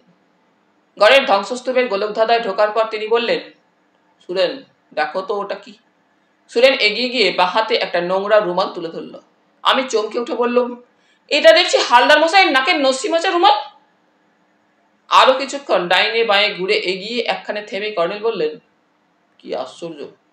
সুরেন বলে উঠল, স্যার, ওই দেখুন, কারা সুরঙ্গের দরজায় কত বড় পাথর চাপা দিয়ে রেখেছে। কর্নেল এগিয়ে গিয়ে ঝোপ সরিয়ে বললেন, জয়ন্ত, সুরেন, এসো, আমরা পাথরটা সরানোর চেষ্টা করি। কেষ্টবাবুর লোকেরা সুরঙ্গের ছোট্ট দরজাটা পাথর দিয়ে কেন বন্ধ করে রেখে গেছে, দেখা যাক। সেই জগদ্দল পাথরটা সুরঙ্গের দরজা থেকে সরাতে ঠান্ডা হিম শীতের বিকেলে আমাদের শরীর প্রায় ঘেমে উঠেছিল। অনেক চেষ্টার পর পাথরটা একপাশে সরানো গেল মাত্র। তবে এবার অন্তত একজন সুরঙ্গে ঢোকার মতো ফোকর সৃষ্টি হলো। কর্নেল বাইনোকুলারে চারিদিক দেখে নিতে একটা স্তূপে উঠলেন। তারপর নেমে এসে বললেন, এখন একটাই সমস্যা, ভিতরে ঢুকলে কেষ্টবাবুর কোনো লোক যদি সুরঙ্গে লুকিয়ে থাকে সে গুলি ছুটতে পারে, আমরা আত্মরক্ষার সুযোগ পাবো না। বললুম, ঠিক বলেছেন, আগ্নেয়াস্ত্রের চোরা কারবারি কেষ্ট অধিকারী, কাজেই সুরঙ্গে তার লোক আগ্নেয়াস্ত্র হাতে বন্দি হালদার মশাইকে পাহারা দিতেই পারে। সুরেন বলল, স্যার, ওকে কেষ্টবাবুর লোকেরা ধরে সুরঙ্গে ঢুকিয়েছে, তাতে সন্দেহ নেই, কিন্তু ওকে সুরঙ্গের মধ্যে নিয়ে গিয়ে ওরা গুলি করে মারেনি তো? কর্নেল বললেন, হালদার মশাইকে মেরে ফেলে কেষ্টবাবুর লাভ নেই, বরং ওকে বন্দি রেখে আমার কাছে মুক্তিপণ হিসাবে সেই 32-এর ধাঁধা মার্কা জিনিসটা দাবি করবে। দীপু আর হালদার মশাই দুজনেই কেষ্টবাবুর পাল্লায় পড়েছেন। এতে কেষ্টবাবু আমার উপর আরো চাপ দেওয়ার সুযোগ পেয়ে গেছে। সুরেন বলল, স্যার, হাড় মটমটিয়ার জঙ্গলে? কর্নেল তার কথার উপর বললেন, হাড় মটমটিয়ার যুগ শেষ সুরেন। তুমি কি বুঝতে পারছো না, কেষ্টবাবু তার চোরা কারবার নিরাপদে চালিয়ে যাওয়ার জন্য অনেক দিন, হয়তো অনেক বছর ধরে বাঁকা ডাকাতকে কাজে লাগিয়েছিল। তার গলার কাছে আটা খুদে জাপানি টেপ রেকর্ডারে মটমট শব্দ বাজিয়ে সে এমন একটা অবস্থা তৈরি করেছিল যাতে ওই জঙ্গলে সন্ধ্যার পর এমনকি দিনের বেলাতেও লোকে ঢুকতে ভয় পায়। বললাম, কিন্তু বেলা পড়ে আসছে কর্নেল, কি করা উচিত এখনই ঠিক করা যাক। সুরেন বলল, একটা কথা ভাবছি স্যার, জঙ্গলের মধ্যে সুরঙ্গের অন্য দরজাটাও কি কেষ্টবাবুর লোকেরা এমন করে পাথর চাপা দিয়ে রেখেছে? কর্নেল বললেন, সুরেন, একটা কাজ করতে পারবে? এখান থেকে বেরুলে নদী পেরিয়ে উত্তর পূর্ব কোণে সিধে ফাঁকা মাঠ, দৌড়ে মাঠ পেরিয়ে রায়গড় থানায় যেতে পারবে? সুরেন বলল, পারবো স্যার। তাহলে এই চিঠিটা নিয়ে গিয়ে থানার ওসি তপেশ বাবু কিংবা ডিউটি অফিসারের কাছে পৌঁছে দাও। তুমি একা এসো না, পুলিশের সঙ্গে আসবে। বলে কর্নেল তার জ্যাকেটের ভিতর থেকে একটা নোট বই বের করে একটা পাতায় দ্রুত চিঠি লিখে ফেললেন। তারপর নিজের একটা নেম কার্ড সুরেনকে দিলেন, সেই সঙ্গে নোট বইয়ের পাতা ছিঁড়ে চিঠিটাও দিলেন। সুরেন পা বাড়িয়েছে, হঠাৎ কর্নেল বললেন, 1 মিনিট। গড়ের জঙ্গল থেকে বেরোনোর পথে তোমার বিপদ হতেও পারে। চলো, আমি তোমাকে নদীর ধারে পৌঁছে দিয়ে আসি। জয়ন্ত, তুমি তোমার রিভলভার বের করে হাতে রাখো। আর এক কাজ করো, ওই স্তূপের কাছে ঝোপের মধ্যে লুকিয়ে থাকো, কেউ যেন তোমাকে না দেখতে পায়, সাবধান। কর্নেল সুরেনকে নদীর ধারে পৌঁছে দিতে গেলেন। আমি কর্নেলের কথা মতো রিভলভার হাতে নিয়ে সেই ঝোপের আড়ালে ওত পেতে বসলুম। অস্বীকার করব না, অজানা আতঙ্কে আমি একটু আড়ষ্ট হয়ে পড়েছিলাম। প্রতি মুহূর্তে মনে হচ্ছিল কেষ্টবাবুর অনুচররা আচমকা আমার উপর ঝাঁপিয়ে পড়ে হালদার মশাইয়ের মতো বন্দি করবে। রিভলভার তো হালদার মশাইয়ের কাছেও ছিল, কিন্তু তেমন কিছু ঘটল না। কর্নেলকে ফিরতে দেখে ঝোপ থেকে বেরিয়ে এলুম। কর্নেল একটু হেসে বললেন, আশা করি তোমাকে ভূতেরা ঢিল ছোড়েনি। বললুম, না, আপনাকে ছুঁড়েছিল নাকি? ফেরার পথে ছুঁড়েছিল। সর্বনাশ, তাহলে কেষ্টবাবুর লোকেরা এখনো কাছাকাছি কোথাও আছে? আছে, বোকামি করে নিজেরাই সেটা জানিয়ে দিল। ভাগ্যিস ওরা গুলি ছোড়েনি। কর্নেল একটা চুরুট ধরিয়ে বললেন, আমাকে আড়াল থেকে গুলি করে মারলে কেষ্টবাবু সেই মোগলাই রত্নকোষ আর পাবে না, তা ভালোই বোঝে। যাই হোক, পুলিশ না আসা পর্যন্ত আমরা সামনেকার এই স্তূপে উঁচুতে বসে থাকি, সাবধানে উঠবে, পা পিছলে পড়ে গেলে হাড় ভেঙে যেতেও পারে। দুজনে একটা নগ্ন উঁচু ধ্বংসস্তূপে উঠে বসলুম। নিরেট পাথরে ঠাসা এই ধ্বংসাবশেষে কোনো উদ্ভিদ গজাতে পারেনি। দিনের আলো ম্লান হয়ে এসেছে, দূরে কুয়াশা ঘনিয়েছে, চারিদিকে এতক্ষণে পাখিদের দিন শেষের কলকাকলি শোনা যাচ্ছিল। কর্নেল বাইনোকুলারে চারিদিক দেখছিলেন। ঘড়ি দেখলুম 4টে বাজে। এত শিগগির এখানে শীতের দিন ফুরিয়ে যায় কেন? একটু পরে বুঝতে পারলুম, কুয়াশার জন্যই রোদ্দুর এত ম্লান হয়ে গেছে। আধ ঘন্টা পরে কর্নেল বাইনোকুলারে পূর্ব দিক দেখতে দেখতে বললেন, বাহ, তপেশ বাবুরা এসে গেছেন, এসো নেমে পড়া যাক। আমরা সবে স্তূপ থেকে নেমেছি, হঠাৎ দেখি সুরঙ্গের দরজার ফোকর দিয়ে লাল ধুলো মাখা চুল আর একটা মুখ উকি দিচ্ছে। কর্নেল ছুটে গিয়ে বললেন, হালদার মশাই, আপনাকে কেষ্টবাবুর লোকেরা ছেড়ে দিল তাহলে? হালদার মশাইয়ের মুখে টেপ আটা আছে। কর্নেল টেপ টেনে খুলতেই উনি হু হু করে উঠলেন যন্ত্রণায়। তারপর বললেন, আমার হাত দুইখান পিছনে বাঁধা আছে, আমার উঠাই এলাম। ওকে কর্নেল এবং আমি দুদিক থেকে ধরে টেনে বের করলাম। কর্নেল কিটব্যাগ থেকে ছুরি বের করে হাতের বাঁধন কেটে দিলেন। গোয়েন্দা প্রবরের সারা শরীরে লাল ধুলোকাদা মাখা। একটু ধাতস্থ হয়ে তিনি বললেন, সবখানে হালাদা আমারে বাঁধে কেন? আচমকা আমার উপর ঝাঁপ দিয়া। ও কর্নেল বললেন, আপনাকে বেঁধে সুরঙ্গে ঢুকিয়েছিল, সুরঙ্গের মধ্যে দীপুকে দেখলেন? আরে দেখছি, আরে বাঁধে নাই, টর্চের আলো জ্বেলেছিল কেষ্টবাবু, তারে চিনছিলাম।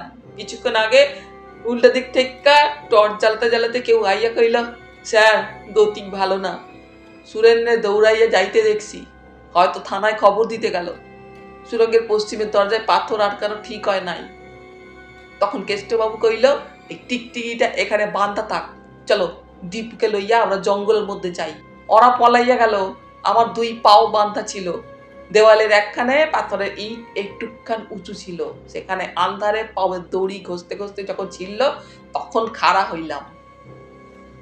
এই সময় তপেশ বাবু সদল বলে এসে পড়লেন। তিনি হালদার মশাইকে বললেন, এ কি অবস্থা মিস্টার হালদারের? সুরেনের মুখে অবশ্য রুমাল কুড়িয়ে পাওয়ার কথা শুনেছি। কর্নেল বললেন, জঙ্গলে সুরঙ্গের পূর্ব দরজার কাছে আপনার লোকেরা আছে তো? ওসি তপেশ সান্যাল বললেন, আপনার চিঠি পেয়ে প্রথমে জঙ্গলের মধ্যে 2 জন অফিসার আর 6 জন আর্মড কনস্টেবলকে পাঠিয়েছি। ওরা গেছেন জিপ গাড়িতে। খেলার মাঠ পেরিয়ে জঙ্গলের জিপ গাড়ি চলার অসুবিধা নেই, কাল রাত্রেই সেটা লক্ষ্য করেছিলাম।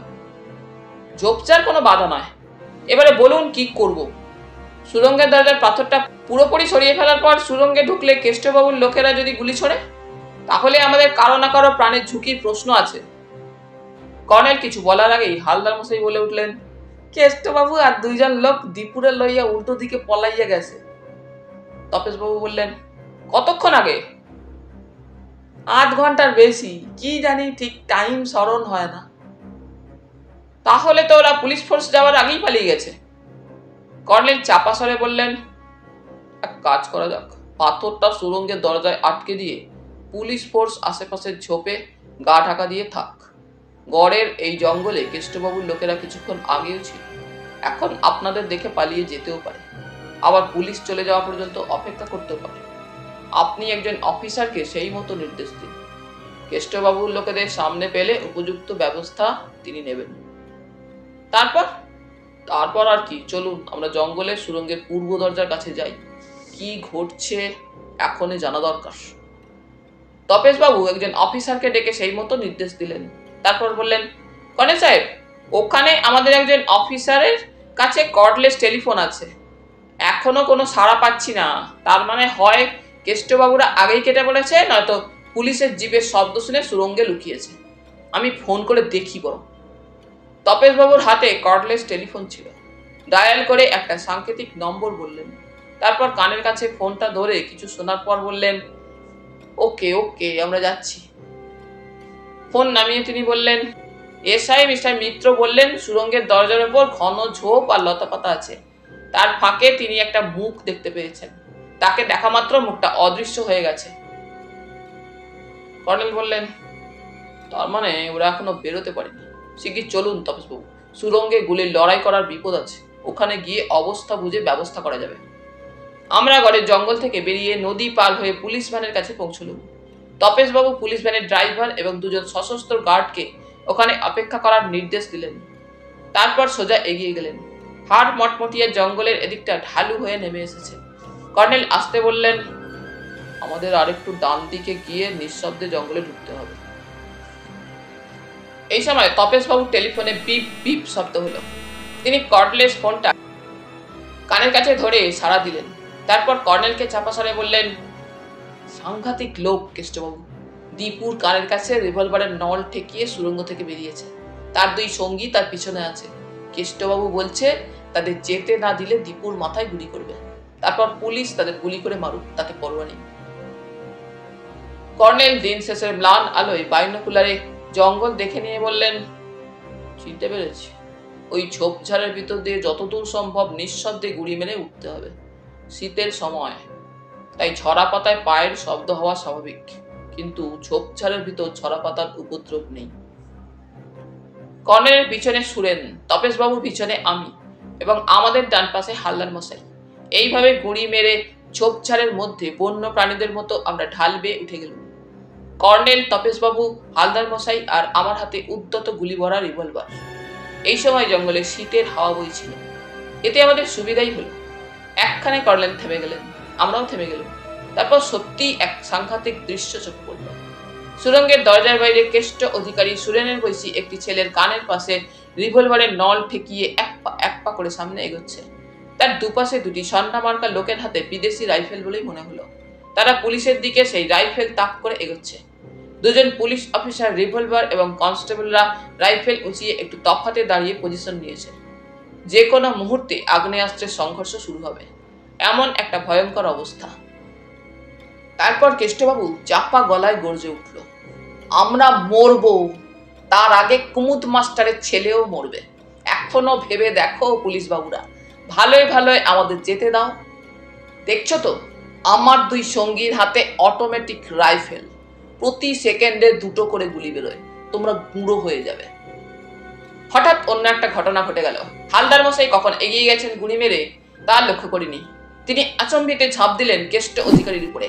কেষ্টবাবু তৎক্ষণাৎ ধরাশায়ী হলো। এদিকে কর্নেল ও তপেশবাবু কেষ্টবাবুর দুই সঙ্গীর পিঠে ঝাঁপিয়ে পড়লেন। ওদের রাইফেল দুটো দুজন পুলিশ অফিসার দ্রুত এসে জুতোর নিচে চেপে ধরলেন।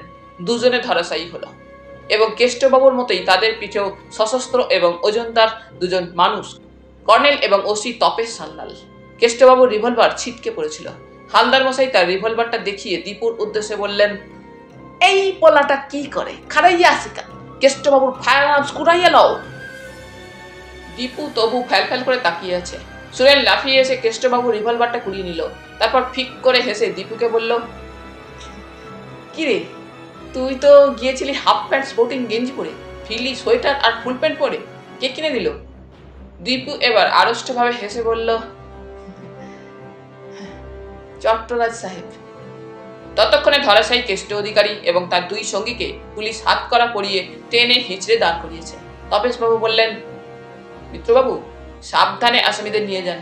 আমি গড়ের জঙ্গল থেকে পুলিশ ফোর্সকে কল ব্যাক করি। আমি নিচে গিয়ে ভ্যানে ফিরবো। কর্নেল দ্রুত বললেন, আমি কফি খেতে বাংলোয় ফিরবো। দীপুকে আমি নিয়ে যাচ্ছি। সুরেন, ওর বাবাকে তুমি গিয়ে খবর দাও। চলো দীপু। তপেশবাবু একটু হেসে বললেন, আপনি এবং দীপু দুজনকেই আমাদের দরকার হবে। জানি, আজ রাতেই আমাদের সবাইকে আপনি কেষ্ট অধিকারী অ্যান্ড কোম্পানির বিরুদ্ধে মামলা করার জন্য পেয়ে যাবেন। অবসরপ্রাপ্ত পুরাতাত্ত্বিক ডক্টর দেবব্রত চট্টরাজকে বরং রাজসাক্ষী করার ব্যবস্থা আমি কলকাতা ফিরেই করব। চলি। বাংলায় ফেরার পর চৌকিদার নাখুলাল দীপুকে দেখে প্রায় চেঁচিয়ে উঠল, দীপু বাবু, এতদিন তুমি কোথায় ছিলে? কর্নেল বললেন, সুরেন দীপুর বাবাকে খবর দিতে গেছে। নাখুলাল, শিগগির কফি চাই, আর আমাদের হালদার মশাইয়ের জন্য এক বালতি গরম জলও চাই। উনি গেরুয়া ধুলো মেখে খাঁটি সাহেব হয়ে গেছেন। হালদার মশাই বললেন, খুব ধস্তাধস্তি বাদ ছিল, এরা 4 জন, আমি একা। কিছুক্ষণ পরে কফি খেতে খেতে কর্নেল বললেন, তুমি কফি খাচ্ছ না কেন দীপু? কফি খেলে নার্ভ চাঙ্গা হবে, কফি খাও। আজ খেয়েছো? দীপু বলল, দুপুরে সুরঙ্গের মধ্যে খাবার এনেছিলেন কেষ্টবাবু। আমার খাওয়া দাওয়ার অসুবিধে হয়নি, শুধু উপেন কাকা আমাকে বস্তির একটা ঘরে গোবিন্দর কাছে আটকে রেখেছিল। সে আমাকে ড্যাগার দেখিয়ে হুমকি দিত, বাইরে থেকে তালা এঁটে রাখত। তুমি সেখান থেকে পালিয়েছিলে কি করে? এক রাত্রে গোবিন্দ মদ খেয়ে মাতাল অবস্থায় সেই ঘরে শুতে ঢুকেছিল। ভেতর থেকেও রোজ রাত্রে তালা এঁটে দিত। সে রাত্রে সে তালা আঁটতে ভুলে গিয়েছিল। খুব নেশা হয়েছিল তার। সেই সুযোগে আমি পালিয়ে গিয়েছিলাম। ডক্টর চট্টরাজের নেম কার্ডের ঠিকানা আমার মুখস্থ ছিল। খুঁজে খুঁজে তার বাড়ি গেলুম, তাকে 32-এর ধাঁধার অঙ্কটা দিলুম। কিন্তু উনি আমাকে বাইরে যেতে নিষেধ করতেন। বলতেন, উপেন দত্তের লোকেরা তোমাকে খুঁজছে। পরে বুঝেছিলুম উনিও আমাকে আটকে রেখেছেন। বাকিটা আমার জানা। তোমার 32-এর ধাঁধার অঙ্কটা তোমার একটা বইয়ের ভিতর পেয়ে গেছি, এই দেখ। কর্নেল কিটব্যাগ থেকে একটা ভাঁজ করা পুরনো কাগজ দেখালেন। দীপু বলল, কিন্তু রত্নকোষ তো পাওয়া যায়নি। কর্নেল বললেন, রত্নকোষের কথা থাক, চুপচাপ কফি খাও। তোমার বাবা এলে একসঙ্গে আমরা থানায় যাব। তারপর আজ রাত 1টা ট্রেনে কলকাতা ফিরব। তোমার আর কোনো বিপদ হবে না। একটু পরে কুমুদবাবু এলেন সুরেনের সঙ্গে। তিনি দীপুকে বুকে চেপে ধরে কেঁদে উঠলেন।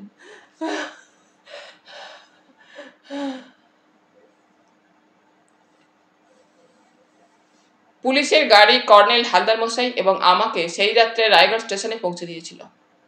কলকাতায় ফেরার পর সেদিন বিকেলে কর্নেল আমাকে এবং হালদার মশাইকে হাজরা রোডে কুমার বাহাদুর অজয়েন্দু রায়ের বাড়িতে নিয়ে গেলেন। অজয়েন্দুবাবু কর্নেলকে সম্ভাষণ জানিয়ে বললেন, বলুন কর্নেল সাহেব, আপনার অভিযান সফল হয়েছে তো? কর্নেল একটু হেসে বললেন, অভিযান সফল, কিন্তু একটা কথা, আপনি কি জানতেন কৃষ্ণকান্ত অধিকারী নানা অঞ্চলে জঙ্গিদের কাছে চোরা বিদেশি অস্ত্র পাচারের কারবার করত? অজয়েন্দ্রবাবু আটকে উঠে বললেন, কি সর্বনাশী কথা, খুনাক্ষরেও টের পাইনি তো। যাই হোক, কেষ্টবাবু সদল বলে ধরা পড়েছে। আপনাকে পরে বিস্তারিত বলবো। আপাতত একটা গোপন কাজকর্ম করতে চাই। আপনি ঘরের দরজা বন্ধ করে দিন, বাইরে যেন কেউ না থাকে। কুমার বাহাদুর বেরিয়ে গিয়ে সেই মতো ব্যবস্থা করে এসে ঘরের দরজা বন্ধ করলেন। তাকে চঞ্চল দেখাচ্ছিল। তিনি চাপা স্বরে বললেন, সংস্কৃত পাণ্ডুলিপিটা উদ্ধার করতে পেরেছেন কি?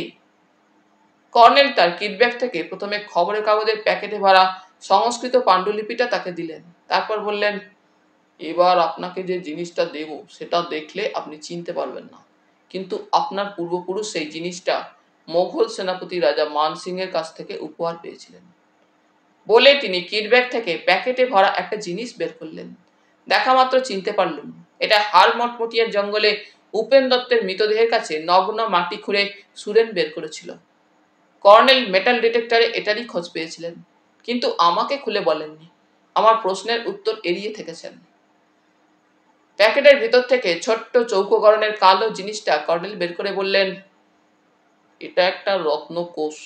এটার কথাই সংস্কৃত পাণ্ডুলিপিতে আছে। এবার দেখুন, আমি 32-এর ধাঁধার সূত্র অনুসারে এটা খুলছি। তবে ধাঁধার জট ছাড়ানোর কৃতিত্ব আমার নয়, কুমুদ বন্ধু ভট্টাচার্যের ছেলে দীপুর।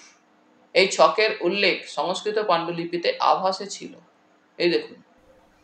কর্নেল পকেট থেকে দীপুর বইয়ের ভিতর পাওয়া কাগজটা টেবিলে মেলে ধরলেন।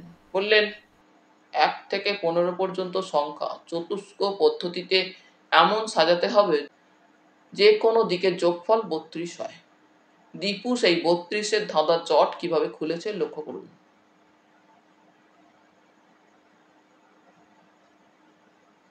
অজয়েন্দ্রবাবু রত্নকোষটি দেখে বললেন, প্রায় 300-400 বছরের এই জিনিসটা এখনো পরিষ্কার আছে দেখছি। পরিষ্কার ছিল না, আমি ব্রাশের সাহায্যে লোশন দিয়ে এটাকে পরিষ্কার করেছি। এবার এই আতস কাচের সাহায্যে নাগরী অক্ষরে লেখা সংখ্যাগুলো দীপুর ছক অনুসারে টিপে যাচ্ছি। চারদিক থেকে সংখ্যাগুলো 4 বার টিপলে রত্নকোষটা খুলে যাবে। কর্নেল সাবধানে তর্জনীর চাপে রত্নকোষের পরপর লেখা 1 থেকে 15টি সংখ্যা একে একে ছক অনুসারে চারিদিক থেকে 4 বার পরপর টিপলেন। অমনি রত্নকোষটা খুলে দুভাগ হয়ে গেল। আমরা দেখলুম ভিতরে রং বেরঙের একটি রত্নমালা ঝলমল করে উঠল। কর্নেল মালাটি তুলে বললেন, হীরা, চুনি, পান্না, মুক্তা সাজানো ঐতিহাসিক মালা। এখন এর দাম হয়তো বহু লক্ষ টাকা। এই মালা মোগল সেনাপতি রাজা মানসিংহ আপনার পূর্বপুরুষকে উপহার দিয়েছিলেন। অতএব আইনত এটা আপনারই প্রাপ্য। বলে তিনি রত্নমালাটি কুমার বাহাদুর অজয়েন্দ্র রায়ের গলায় পরিয়ে দিলেন। হালদার মশাই সহাস্যে বলে উঠলেন, কি কাণ্ড! অমন একখানা হিস্টোরিক্যাল জুয়েলের জন্য যুদ্ধ বাঁধবে না কেন? অজয়েন্দ্রবাবু রত্নমালা গলা থেকে খুলে কর্নেলকে দিয়ে বললেন, আবার আগের মতো রত্নকোষে এটা ভরে দিন। আমি আয়রন চেস্টে লুকিয়ে রাখবো। তারপর আপনাকে ডেকে আবার এটা বের করে বিক্রি করব। সেই টাকায় একটা অনাথ আশ্রম খুলব। কর্নেল মালাটা আগের মতো রত্নকোষে সাজিয়ে দুটো ঢাকনা টিপে ধরলেন। রত্নকোষ আবার বন্ধ হয়ে গেল। কর্নেল টানাটানি করে দেখে বললেন, আবার 32-এর ধাঁধার জট না ছাড়াতে পারলে এটা খুলবে না। কাজে দীপুর এই কাগজটা রেখে দিন। আর একটা কথা, কুমুদবাবু গরিব মানুষ, দীপুর পড়াশোনার জন্য।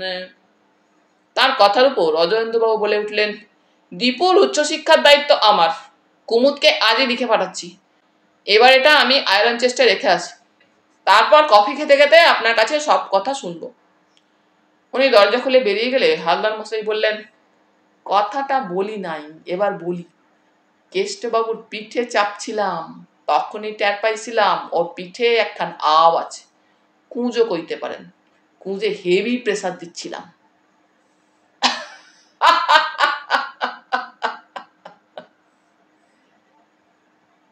কর্নেল কথাটা শুনে অট্টহাসি হেসে উঠলেন।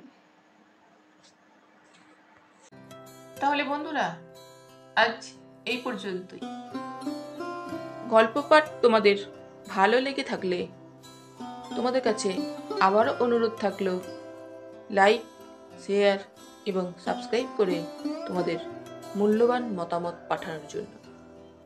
ধন্যবাদ।